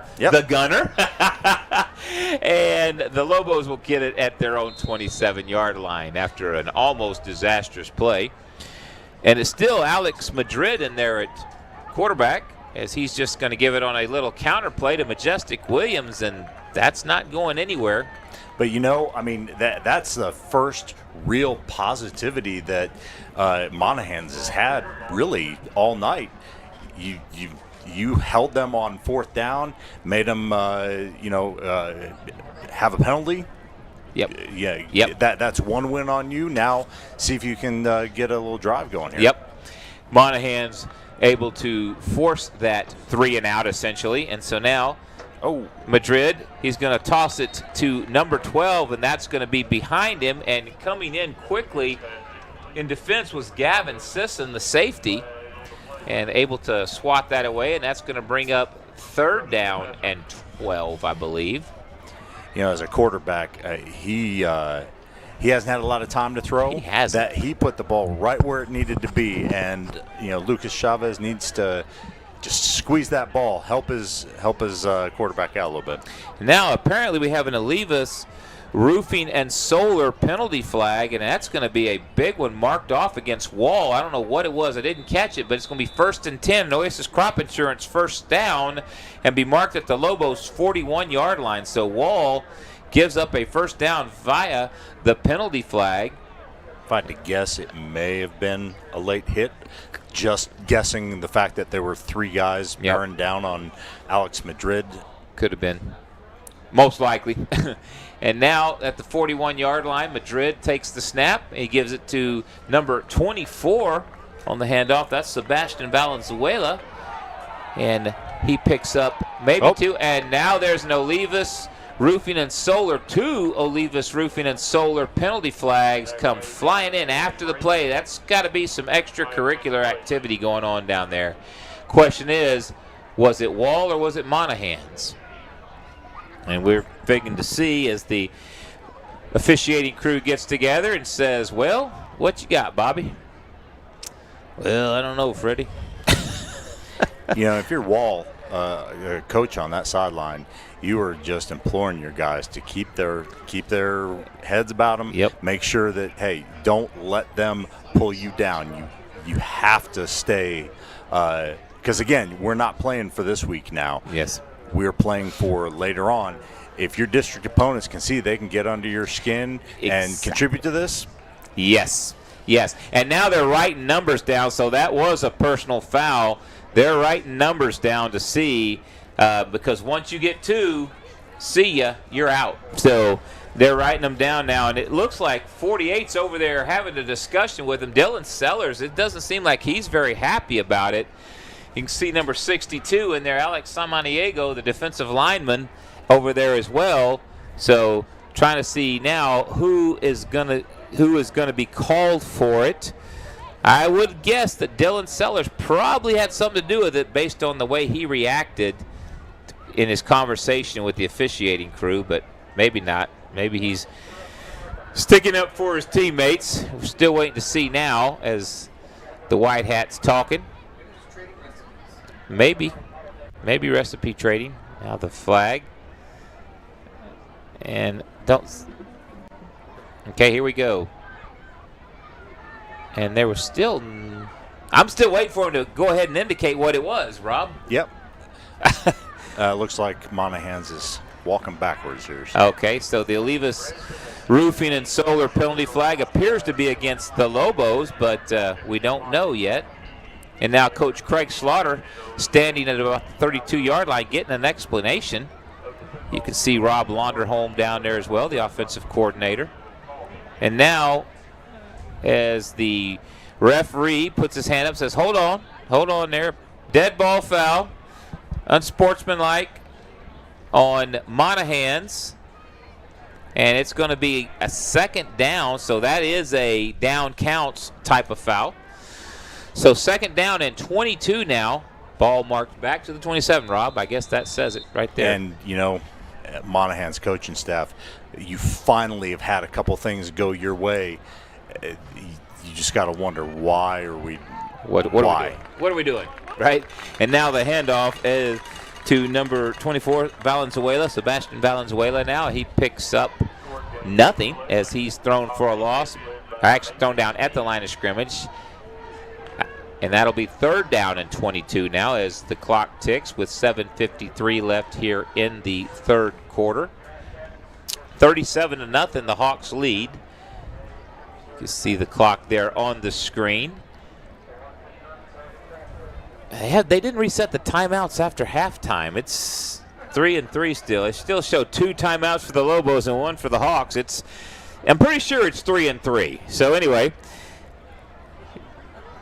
the throw downfield, deep downfield, and it's going to be picked by the Wall Hawks coming the other way. That is number 23. Is that Hagan Barbie? I believe that is Hagan Barbie. And the only reason I know that, he's wearing one of those Guardian caps on his helmet.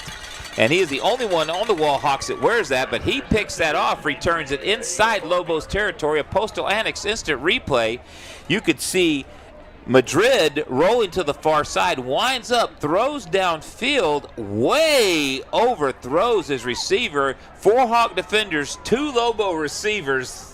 Not a good balance there. Well, and I think that Wall saw the same thing I did. I actually think he underthrew who he intended. You think Majestic, he was going for the deep? I saw Majestic Williams just go deep, and my eyes immediately went there with him lined up at wide receiver. Yep. And so now the Hawks from the 33-yard line, handoff, just a straight give. Marked down at the 26-yard line now for a 7-yard gain-ish. And Hagan Barbie is the one on the receiving end, literally on that. But really, that interception goes to the defensive line because they made it so that Madrid could not step into that throw. Yep. Threw off it up. balance. Yep. Off his back foot almost, and you never want to throw off your back foot. And now York now looks to the near side, throws deep, corner of the end zone. Evan Bailey, double covered, and pass just a bit overthrown, and so now that'll bring up a third down and 3. York going for that kill shot, that dagger as it were, on 2nd and 3, and so now, and it looks like he has Jagger Thompson in there coming to the slot on the near side now. Also Kyler O'Neal in the H-back position, and Brady Neal. Just a simple give to Brady, and Brady's hauled down. Great tackle there by Trey Caballero as he got Brady Neal right around the ankles and able to bring him down at the 25, and that's going to bring up a 4th and 2. And as a quarterback, you're used to seeing man defense. You have to kind of reset your brain a little bit, get your windows in a different place when they're playing zone. Yep. So 4th and 2, the Hawks going for it. Throw, just a simple little in route to Reed Robertson. Again, when he's covered, he's not covered. Yep. Postal Annex instant replay. You can see that was Evan Bailey in the slot with Reed, and Reed just ran a simple, really just a simple in route. Mm-hmm. And York put it right on him. Again, York just laser focused, put it right on him, first down. Oasis Crop Insurance first down for the Wall Hawks. 5:39, clock running. York hands it to Brady Neal. Neal cuts it back inside the 15 to the 12. And that'll bring up second down as they will mark it at the 12 of the Monahans Loboes. The Hawks now inside the Angelo MRI red zone.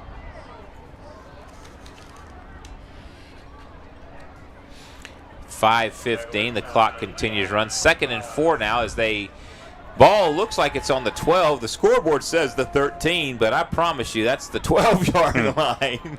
York takes the snap now, and he's going to look to the near side. He's going to hit Brady Neal first. I believe that's Brady's first reception on the night, and he's going to get inside the 5 for an Oasis Crop Insurance, first down. Actually, nope, it's going to be second down, just an 8-yard pickup on the play. My apologies. And again, this answered our question of how much playing time does Landon York and the rest of the offensive starters get. Well, and you want to see something here. Monahans got a little bit more energy. Yep. Can they get this ball in the end zone? Yep. There it is. And York just simply hands it to Brady Neal, who makes one move and cuts it into the end zone for a Wall Hawk touchdown. Alpha Paving touchdown. We'll see it here on the Postal Annex instant replay. Just a simple 4-yard, make it a 3-yard touchdown run. Snap, give, cuts, and look at that hole. What a great job by that offensive line.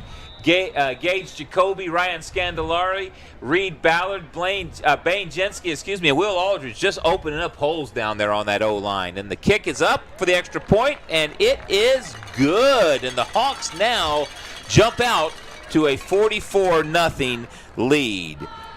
Hey fans, check out why First Community is the #1 local auto lender. With great rates on new, used, or refinanced autos and a variety of payment options, they can help make your payment fit your budget. So be smart, bank smart. Apply online at 1cfcu.org or give them a call at 325-653-1465. Rates and terms based on approved credit. So, Rob, now we welcome you back inside the Concho Sports Network studio. Damon always throwing us a curveball. Rob, do you pull him now? I would. But, that was a great job by that offensive line. The last 2-3 plays, especially that scoring play. At this point, you put your second stringers, your third stringers in, and get those young pups some time, because we talked about it. Yeah. You're going to need one of them to step up. You're going to need game reps, because later in the season, you're going to need some game experience, because somebody's going to get dinged up. Somebody's going to have to step in, next man up. So now with the Shirts Landscape kickoff, the Hawks leading 44-0, 4:19 left here in the third quarter. And now they've reset the timeouts on the scoreboard. Maybe they heard us. And the kickoff, a little pooch kick, high, coming down at the 19-yard line. Monahans takes it there, and cutting upfield is David Hernandez.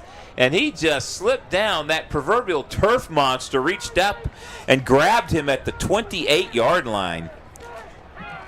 You got to hate them turf monsters, Rob. I wouldn't want to run back towards the wall kickoff team either. Yeah. I completely understand it. Save some time on the clock. I got you. And so the Lobos now with an Oasis Crop Insurance first down. And still at quarterback is Alex Madrid, the junior. He takes the snap, gives it to Williams. Williams now cuts up inside to the 30-yard line. Just a simple inside give to Williams. He swept off tackle to the far sideline and brought down at the 30. Second down and 7 now. Yeah, Russ, looking at a couple of other scores out at San Angelo Stadium, Lakeview and Lubbock, the Westerners tied at 35 now. Wow, that has been back and forth all night long, Rob. Just a crazy game. And now Madrid, a simple slant route across the middle. He hits number 44, Melius. Sorry, my eyes don't work. Pardon me. But Melius picks up close to a first down. I'm trying to see where that first down marker is. It's 3rd and 2 now. Melius picked up 4 yards on the play, maybe 5. And so the Lobos with a 3rd and 2 with 3:15 and running. Madrid and Williams in that backfield. And now Williams moves up into an H-back position as Madrid calls for the snap. And he's going to, just a simple quarterback keeper, and he's going to try to pick up that first down. But that Hawk defense stops him short. Yes, sir. And that's going to bring up a 4th down. And actually, my goodness. No, Oasis Crop Insurance first down. I apologize. I thought he was short, but the referee said, no, sir, he got forward progress. So 2:42 counting, first down for the Lobos. You can see on your screen there, you got wide receiver Jason Munoz, and then number 44, is that Melius? Yeah, Milo Melius in the slot on the near side. That Hawk defense with a 4-down lineman now showing blitz. And here Should they be a come. false They're start. coming right up the middle. The pass gets out to Majestic Williams, pushed out of bounds at the Lobos 40-yard line. Actually make it the 41-yard line. So the Hawks bring the blitz, and that was the blitz beater on the Post-Atlantic instant replay. Well, if you watch here, their lineman was just starting to drift back just a little bit. But, when it's 44-0, you kind of let that go. Yeah. Half step, full step. So first down now. Actually, second down and 7. I apologize. 1:45 and counting. Now the handoff to Majestic Williams, who is tackled, breaks a tackle. That was number 48, Dylan Sellers, initially in on the stop, and then Majestic broke that on the Post-Atlantic instant replay. I'm trying to see who got over there, but Sellers held him up just long enough for the rest of that defensive line and linebacking core to rally and bring down Williams. You can see here Sellers just beat the block off the edge there, but was unable to wrap up Williams. And then trying to see who that was. That was 24? Was that 20? I'm trying to see who that was, but regardless, 3rd and 14 now for the Lobos.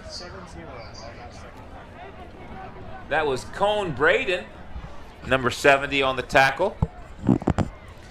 And now the snap, the fake, and here comes the pass rush. Goodness. And Wall, goodness gracious, they said let's meet at the quarterback. Dylan Sellers and Cone Braden again. They said we liked it so much, so nice, let's do it twice. And they met at the quarterback again and took Madrid to the ground. You can see here on the Post-Atlantic instant replay the fake. Madrid just kind of a little move out of the pocket to the near sideline, and here comes Sellers from, actually, no, that was not Sellers. I beg your pardon. Nope, Dylan Sellers and 24. I am so sorry. That was Caden McFarden and Dylan Sellers, not Cone Braden. My apologies. Cone Braden showed up late to the party. So 4th and 23 now, and the Lobos to punt as 10 seconds remain here in the third quarter. And the punt is fair caught at the 32-yard line by Kellen Oliver, and that's going to take us to break. Will take it with him. You're watching Wall Hawk Football on Concho Sports Network, brought to you by First Community Federal Credit Union. Community Federal Credit Union is the #1 local auto lender in the Concho Valley. With great low rates on new, used, and refinance autos, we can save you money. First Community has great payment options and low prices for GAP, extended warranty, and credit life insurance, so we can make your payment fit your budget. So be smart, bank smart, and contact First Community for your... And the Hawks will scrimmage now. The snap, the give. And I'm trying to see who that was on the carry. I don't know if that was Brady. Kyler O'Neal, I think. Yep, Kyler O'Neal. It was Kyler O'Neal on the pickup. As the Hawks scrimmage with the Oasis Crop Insurance first down from their own 32-yard line. End of the third quarter. And that'll do it. You're right. Good call. That'll do it here in the third quarter. We're going to go ahead and take another break. You're watching Wall Hawk Football on Concho Sports Network, brought to you by First Community Federal Credit Union. Pain is never planned, and recovery time is never convenient. But the last thing you want to do is wait for answers. At Angelo MRI, you are more than a number. We can get you results within 24 hours at a price you can afford.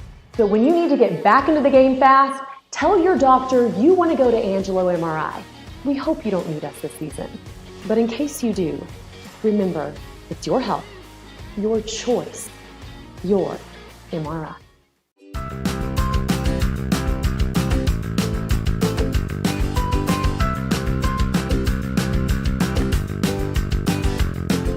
In Texas, driving trucks is woven into the fabric of our culture. At Mitchell Toyota, we know it as truck country, plain and simple. Built right here in Texas, Tundra is the truck for you. Get this new 2025 Tundra with 1.75% APR for 72 months or save $7,000. This Tacoma is only $39,485 or 3.99% APR for 60 months. Toyota, where we put the deal back in. And as we come back to Wall Hawk football, York retreats, and now he steps up in the pocket. Now he looks like he was trying to get it to Jagger Thompson out there, and it's incomplete. Jagger was going outside. York wanted him to cut inside, and it's an incomplete pass. And we got 2nd down and 10 now from the Wall Hawk 35-yard line. See where they place that down at now. York's still in there. Yeah, he is. I was waiting to see how much longer. Coach Slaughter did tell me, not this past week's coach's show, but last week, that he wasn't going to pull him too quickly, regardless. And so now York, a little screen pass out here to Reed Robertson. He hurdles one, but that's going to be it as number 25 for the Lobos. That was Omonte Carrasco. Takes down Robertson, and that's going to bring up 4th down and 7 for the Wall Hawks. But one of the things about those tunnel screens, there are a lot of guys back at the line of scrimmage. You can't go back that far inside and expect not to get tackled. You have to follow your blockers.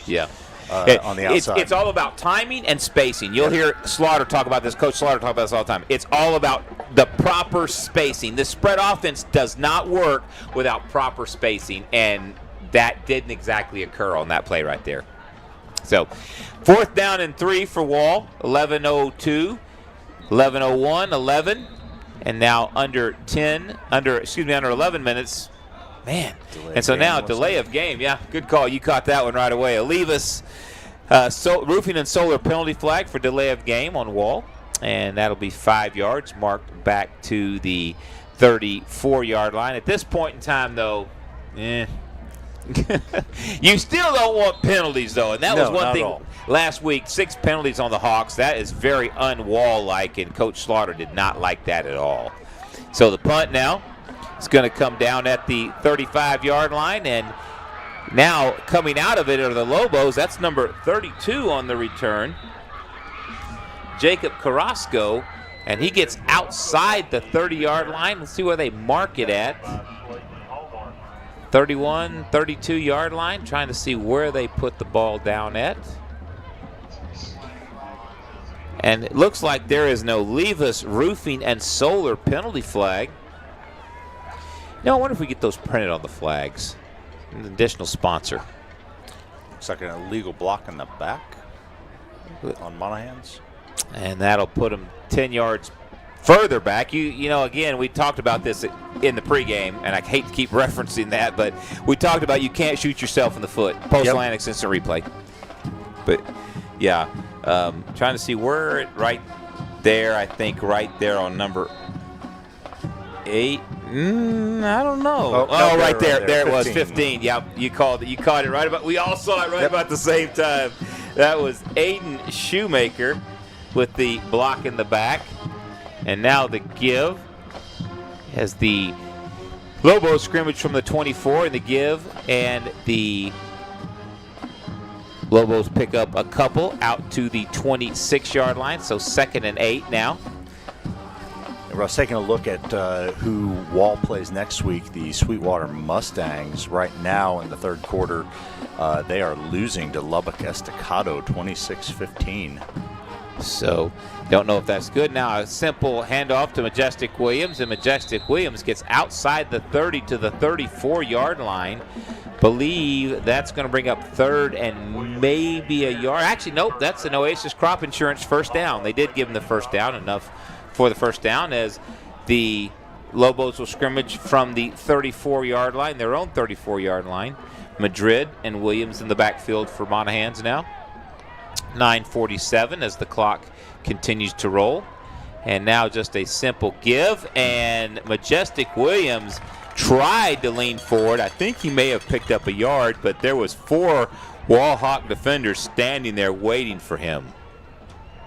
And those are the kind of plays like this late in the game, you're down by 44 points. if you're Wall, you'll take those milk the clock running plays all day long. Well, and speaking of milk the clock, they're not. Monahans is not really taking the play clock down. They're still trying to go a little bit here. Yeah. And now another give on an outside zone play for Majestic Williams, and he's going to be taken down. I'm trying to see who that is out there on the stop, but taken down at the 41-yard line. That's number 5 for Wall. Looks like Blaze Benson, the junior out there. You can see on the Postal Annex instant replay. Good blocking by Monahans there. Yep.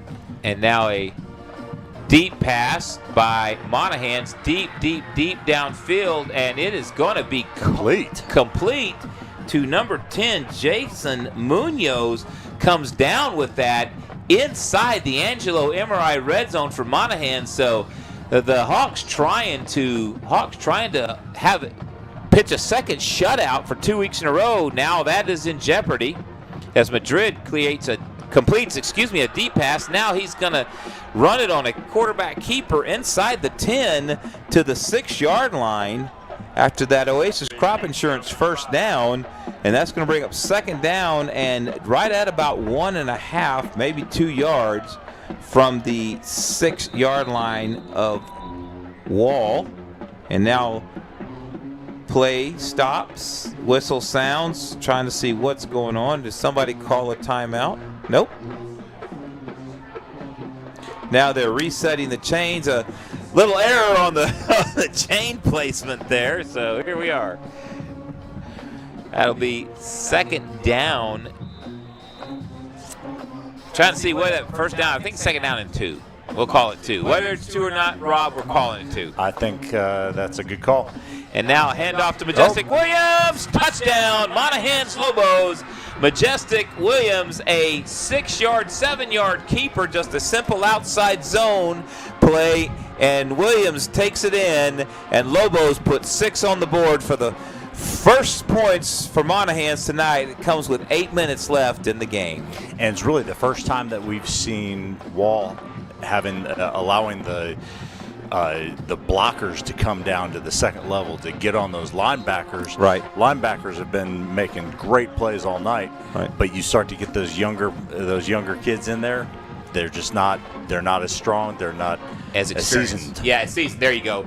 Alpha Paving touchdown, and the extra point is no good. And so Monahan scores a touchdown. This is the extra point here on the Postal Annex Instant Replay. You can see exactly what my compadre was talking about right here. That front 7 got sucked into the middle of the field, and all Majestic Williams had to do was cut it outside, and he had a free path to the end zone. And been waiting to see if that was going to be possible for him this evening. You could tell first few plays in the first quarter, the kid's explosive. All he needed was just the offensive line to be able to seal off a section of the field for him, and they did. Yep. And there you have it. So 44-6 with 8 minutes left in the game here. Hey, football fans, we'll let you know that if you're in the market for a new car or truck, go see the folks at Mitchell Automotive Group. That's Mitchell Toyota at Knickerbocker Road and Mitchell Buick GMC on Sherwood Way. You combine that with a First Community Federal Credit Union auto loan, you can't beat it. So go see both of our outstanding sponsors today as we get ready for a Shirts Landscape kickoff. Wonder, do you down 44-6 with 8 minutes left? Do you even onside it, or do you just go ahead and kick it deep and play it out? My guess would be you kick it deep, but I'm not a good guesser. So. And just a little pooch kick, so kind of split the difference here. Yep. Caught at the 20, coming to the near side. That is Gavin Sisson on the return. He ran more laterally than he did vertically, so just a few yards on that return. It'll be an Oasis Crop Insurance first down for the Wall Hawks with 7:52 left. I do have to give a shout out. I got chastised in a joking manner when I was giving shout outs last week that Jason Gibbs, good friend of the show, known him for a number of years, sent me a message, hey, where's my shout out? So Jason, here's your shout out, my friend. Jason, here's to you, buddy. Shout out to Jason Gibbs. And we want to thank everybody that watches these live streams / broadcasts. We really appreciate your support of Wall Hawk football and Concho Sports Network. And now, Gunnar King isn't at quarterback for Wall, flanked by 2 backs. And now the whistle sounds and timeout is taken. But Gunnar King, flanked by Tayson Stucker and Caden McFarden in the backfield, 2 backup running backs there. So I guess that answers our question, Rob. Yep. All it took was getting that one last play in and that last scoring drive, and there we go. Yep. We want to let you know, fans, that after the game, we are going to have a quick post-game show. We may take a quick break to kind of get everything organized, but then we'll have a post-game show, so we don't want you to miss that. Stay tuned. Unfortunately, you may have to look at us instead of football field footage, so you can always, maybe black the screen out and just keep the audio going. I mean, that might work for you. But stay tuned. We will have some wrap-up, some stats, as well as maybe a few quick scores from around the region, so you don't want to miss that. But 7:52 left here in the ball game. 44-6. The Wall Hawks are leading with the aforementioned 7:52. The Hawks will scrimmage from their own 26, 1st and 10. Over in Belton, the Bobcats of San Angelo Central leading 42-21. That's been a barn burner of a game. So now King, just a simple give to number 24, Caden McFarden, who gets maybe 2 yards. See where they mark it down at when they unpile all of the bodies. That was one of those let the bodies hit the floor moments. If you're Wall, you want to fall forward. Just don't lose yards. Just see what your young guys can do, and get a couple yards, and just keep the clock running. Yep. Get out of there without any injuries. That's what you're hoping for. Bingo. That right there. Backups all over the field, and now Gunnar King fakes it. Little tunnel screen. That is number 10, Gavin Sisson. And Sisson picks up an Oasis Crop Insurance first down as he gets to the 49-yard line of Wall. So Postal Annex instant replay, they've been running a lot of those little slip screens, getting the ball in space, and that was a nice catch and run by Sisson there as he crossed the 46-yard line, 45-yard line, and they mark him at the 49. 49? I guess it is the 49. I thought he went down to the 46, but here we are. Oasis Crop Insurance first down, 49-yard line. Gunnar King gives it to O'Neal, who cuts back to the near side. Now Gunnar King looking to get a block. He's got a convoy. Does O'Neal down the sideline. 10-5, touchdown, Wall Hawks. Kyler O'Neal, have yourself a highlight Alpha Paving touchdown. And that'll put it at 50. And his ability to just stop. It wasn't a jump cut, anything. It just stopped and go the other direction so quickly. Yeah. A great athlete. Yeah. Kyler O'Neal gets some playing time. And this is not running up the score. This is you put your backups in and you still, this just shows the talent level on that Wall Hawk squad. When you put a backup in and he takes it, 51 yards for the score, breaking tackles, making movements along the way, and that extra point by Kleinsmith is no good. Must be getting a tired leg tonight after all those extra points. The Postal Annex instant replay froze again on the screen. So 50-6 with 6:30 left here in the fourth quarter. And we may have to call this as a radio for a little while there, Rob. What else you got on the score? Let's see.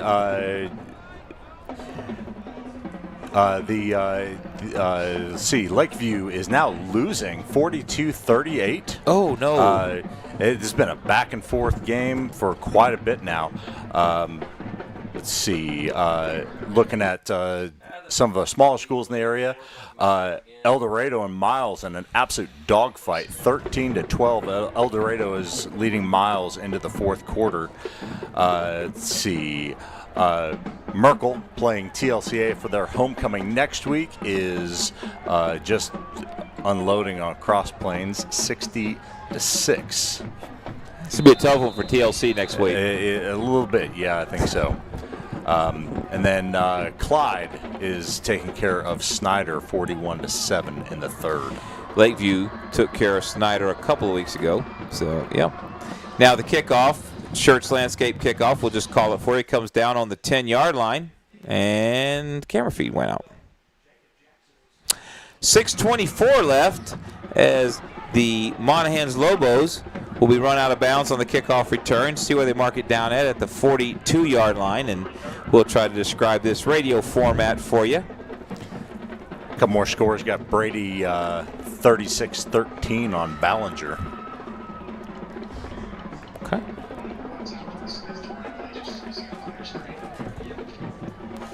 So now 1st and 10 on the Monahans 42-yard line for the Lobos as they trail 50-6. And now the snap, the give to Majestic Williams as he's brought down in the backfield or right at the line of scrimmage by Colin Garcia, the senior linebacker, getting in there and getting himself a tackle on the stat sheet. And that'll bring up a 2nd down and 9 for the Lobos. 6 minutes and counting for the left in the game, in the fourth quarter.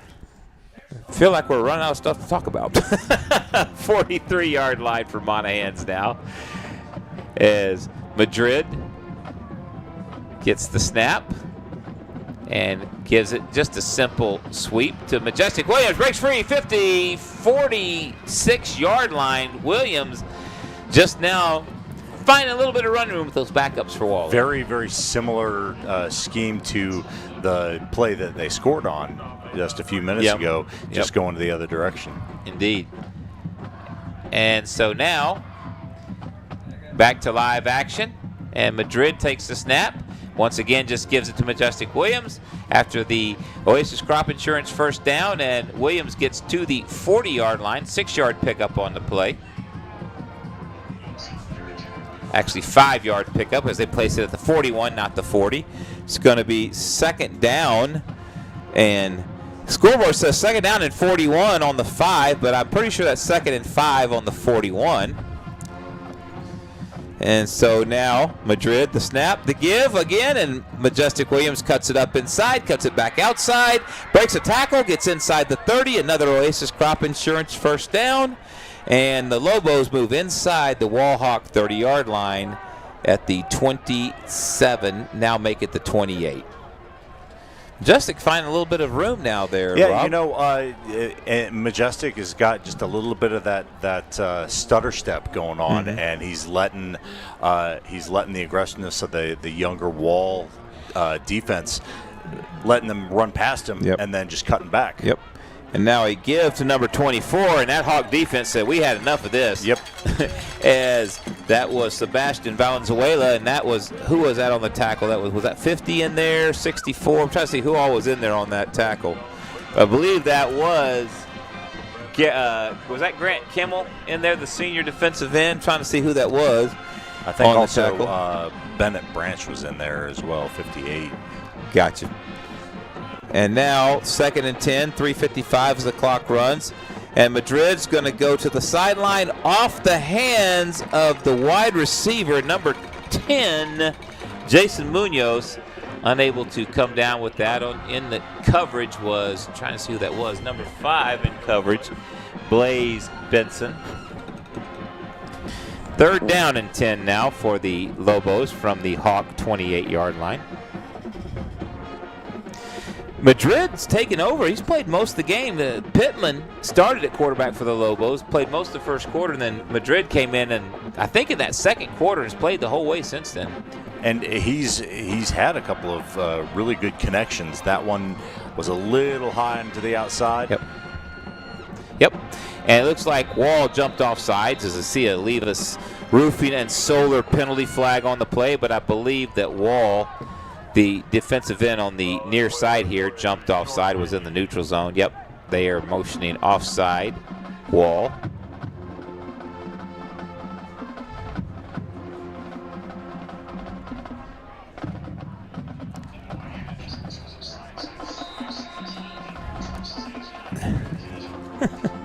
3rd and 5 now. Ball on the 23 after the mark off of 5 yards for offside. So 3rd and 5. And the Lobos will scrimmage from the Hawk 23-yard line. The Hawks lining up to bring pressure. Now back off and just a simple give once again to Williams. Williams breaks inside the 10. 5, touchdown, Monahans Loboes. Majestic Williams with another touchdown here in the 4th quarter. And Monahans, I think they drew kind of the eyes of the Wall defense on the right side of the offensive line. They brought them into a tight formation, did nothing on the left-hand side. They're thinking something's coming over to the right-hand side of the offensive formation. They run the opposite way. Yep.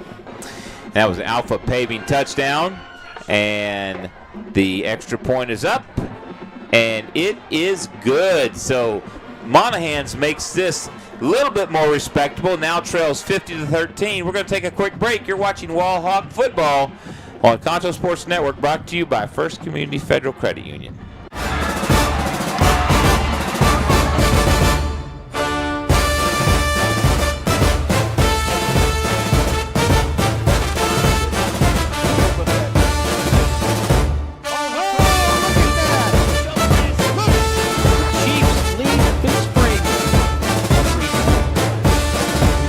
See friendship being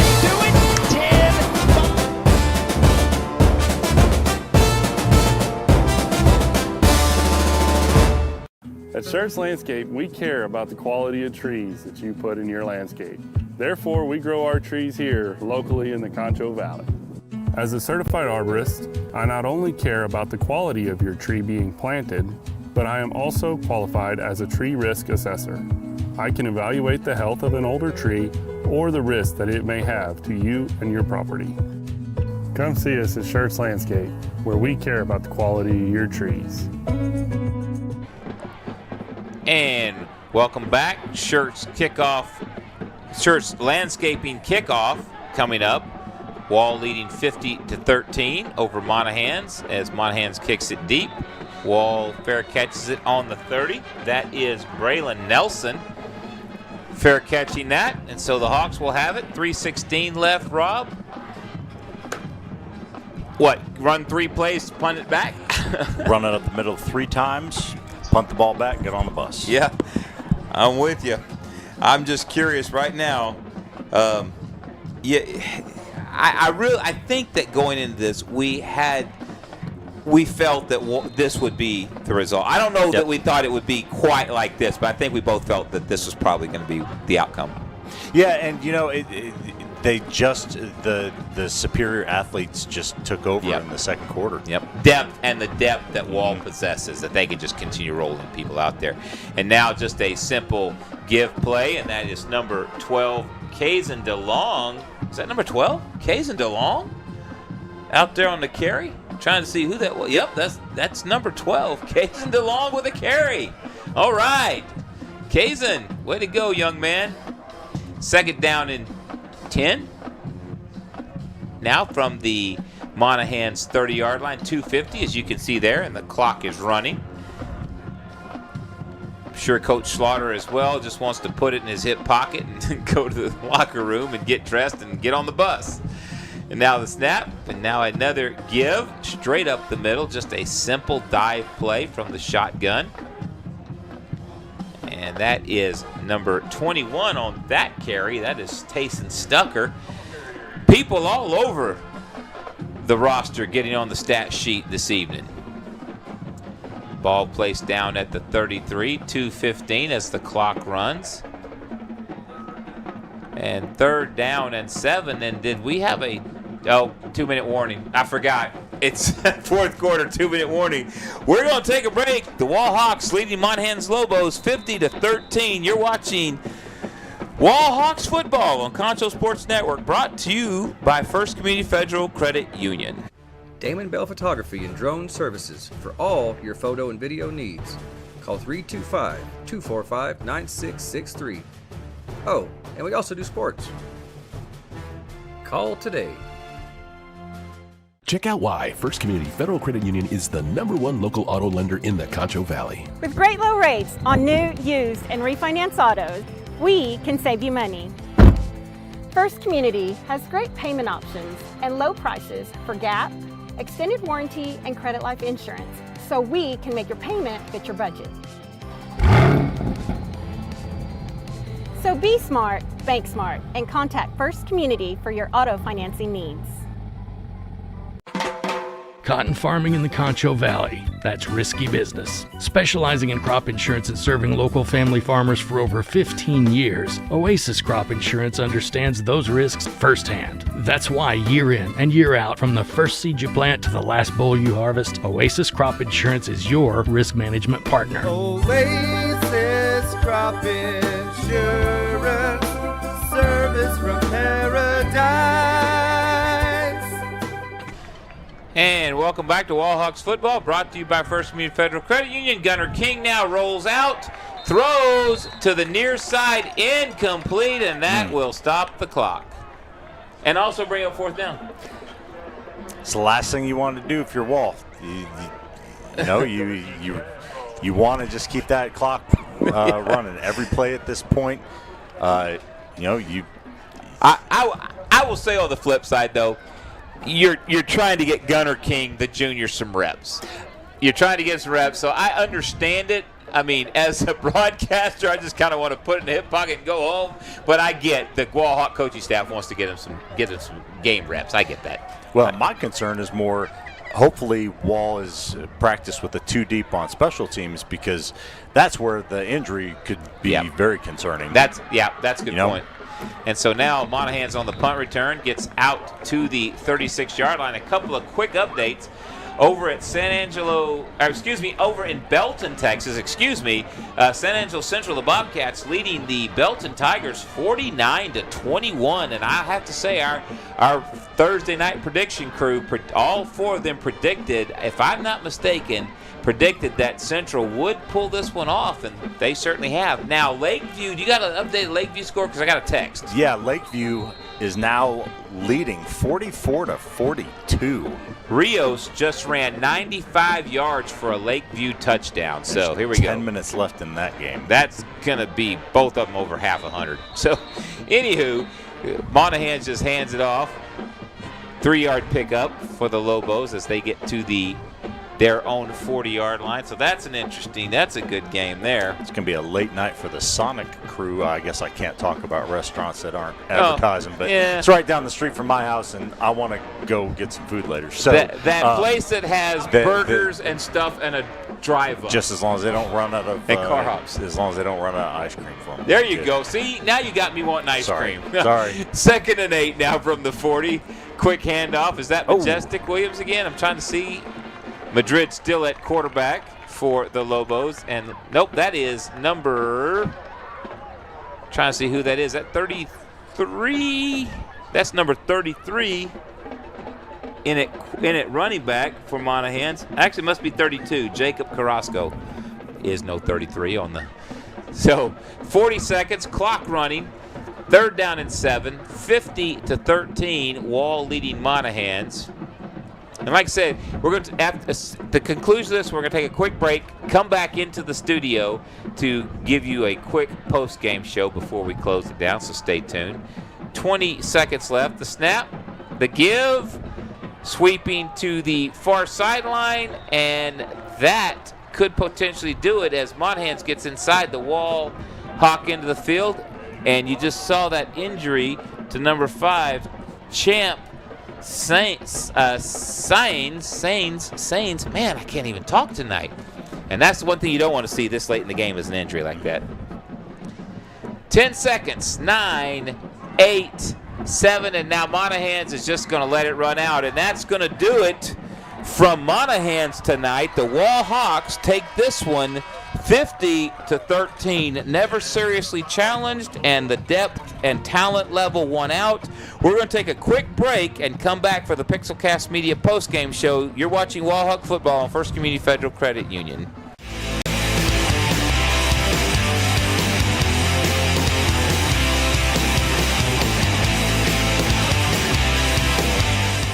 San Angelo, it's time to invest in your home and protect your future. Olivas Restoration and Solar, your trusted partner in roofing, solar, insulation, and fencing. Call Olivas Restoration and Solar today for your free consultation. You can score huge savings this fall at Mitchell Buick GMC. This is the truck for you. You can save $12,000 off this 2025 GMC Sierra. Designed to transform everyday moments, you could get this Buick Encore for only $24,380. Crafted to provide a first-class experience, you can save $3,500 on this 2025 Buick Enclave. You can score huge savings this fall at Mitchell Buick GMC, your hometown dealer. And welcome back to Wall Hawks football, brought to you by First Community Federal Credit Union right here on Concho Sports Network. We want to say thank you to those that watch, but let's do a quick recap. Before we talk stats, Rob, your thoughts. You know, Wall got off to a bit of a slow start. We say slow start. They scored, 13 points in the first 6-7 minutes, but it really wasn't what we expected. Monahans thought they had a good stop. They Wall runs a fake punt, and from that moment on, Wall really owned the game. Yep. So, welcome back inside Concho Sports Network studios. I'm Russ, he's Rob. Adam, wave at the fans. This is our stat guy. We'll give you some of his work in just a moment. Of course, Damon right behind me over here, and there is Zach running the camera there in Monahans. Thank you, Zach. Appreciate your hard work. But just some quick stats. Rob, Majestic, now remember, these are all very, very, very unofficial, okay? Very unofficial. But Majestic Williams, tentatively 19 carries, 99 yards, a lot of that in that second half. Yeah, second half. In that fourth quarter. Yep. So, and it's showing that he has the athleticism yes, to make a difference on the field. Right. And then, but throwing the ball, I'm going to be terrible.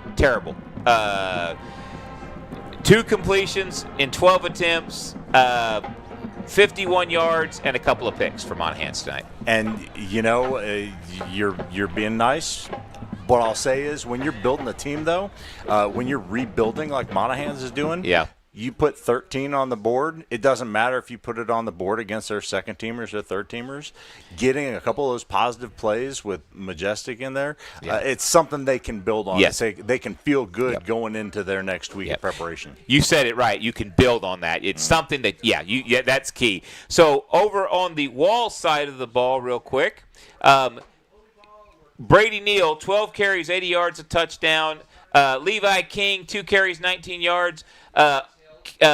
O'Neal, 3 carries, 63 yards. That huge 51-yard touchdown run. What a run that was a great run. Yeah, absolutely. Just showing that you can do it in a number of different ways. You don't have to have the jump cuts or something really impressive that you work a long time on. You can just stop and run the other way. And he had the speed to where he could blow past everybody else. And he literally great blocking. Don't get me wrong. I don't want to take anything. But he literally outran everybody in that Monahans secondary to the end zone. Yep. And then, of course, throwing the ball, Landon York, come on, 16 of 26, 235 yards. Count them, 5 touchdowns. And, again, he's putting the ball where only his receivers can get it. We had that beautiful touchdown in the end zone that we were talking about in the first half where, even when your receivers are covered, they're not really covered. But you still got to put the ball there, and he did a great job tonight. Reed Robertson, as I always say, Reed Robertson doing Reed Robertson things. When he's covered, he's not covered, even then. So Reed Robertson, speaking of, 6 catches, 115 yards, a couple of touchdowns. Kellen Oliver, 3 catches, 15 yards, a couple of touchdowns. Jagger Thompson had a 26-yard reception for a touchdown. Evan Bailey, 3 catches, 48 yards. As well. So just an incredible, incredible night. We encourage you to visit the Wallhawks football site so you can get accurate stats. We try our best. Adam does a heck of a job trying to keep up with it, but we do miss a play here and there. So if you want accurate, actual, real stats, visit them. We just like to throw out really cool stuff, and Adam loves tracking it, so we love using him for that. So, just a great game overall. Your final thoughts, Rob? I was the defense, the front seven for Wall. I was very impressed with how they really took control of the game. You read the passing stats and then the rushing stats minus the fourth quarter. When the first team was in there, the defensive front really did a great job. Are there things that they can work on? Absolutely, and that's probably the best thing that the coaching staff could have gotten. A convincing win with some things that really stick out that they need to still work on. The running game, they got to get the running game going. But the passing game, doing a great job. Front seven comes to life and is making, it had 2-3 sacks tonight, which matched their total for the entire year. So, good win for Wall. Overall, great game. I mean, you're getting out of it relatively unscathed on the injury side of the ball as well, and just enough to complain about for the coaching staff to talk about in this week of practice, and they keep that train going. Now 4 in a row in the season. Haven't been challenged yet. Again, Landon York, doing quarterback things, great quarterback things, and very impressed with this win tonight.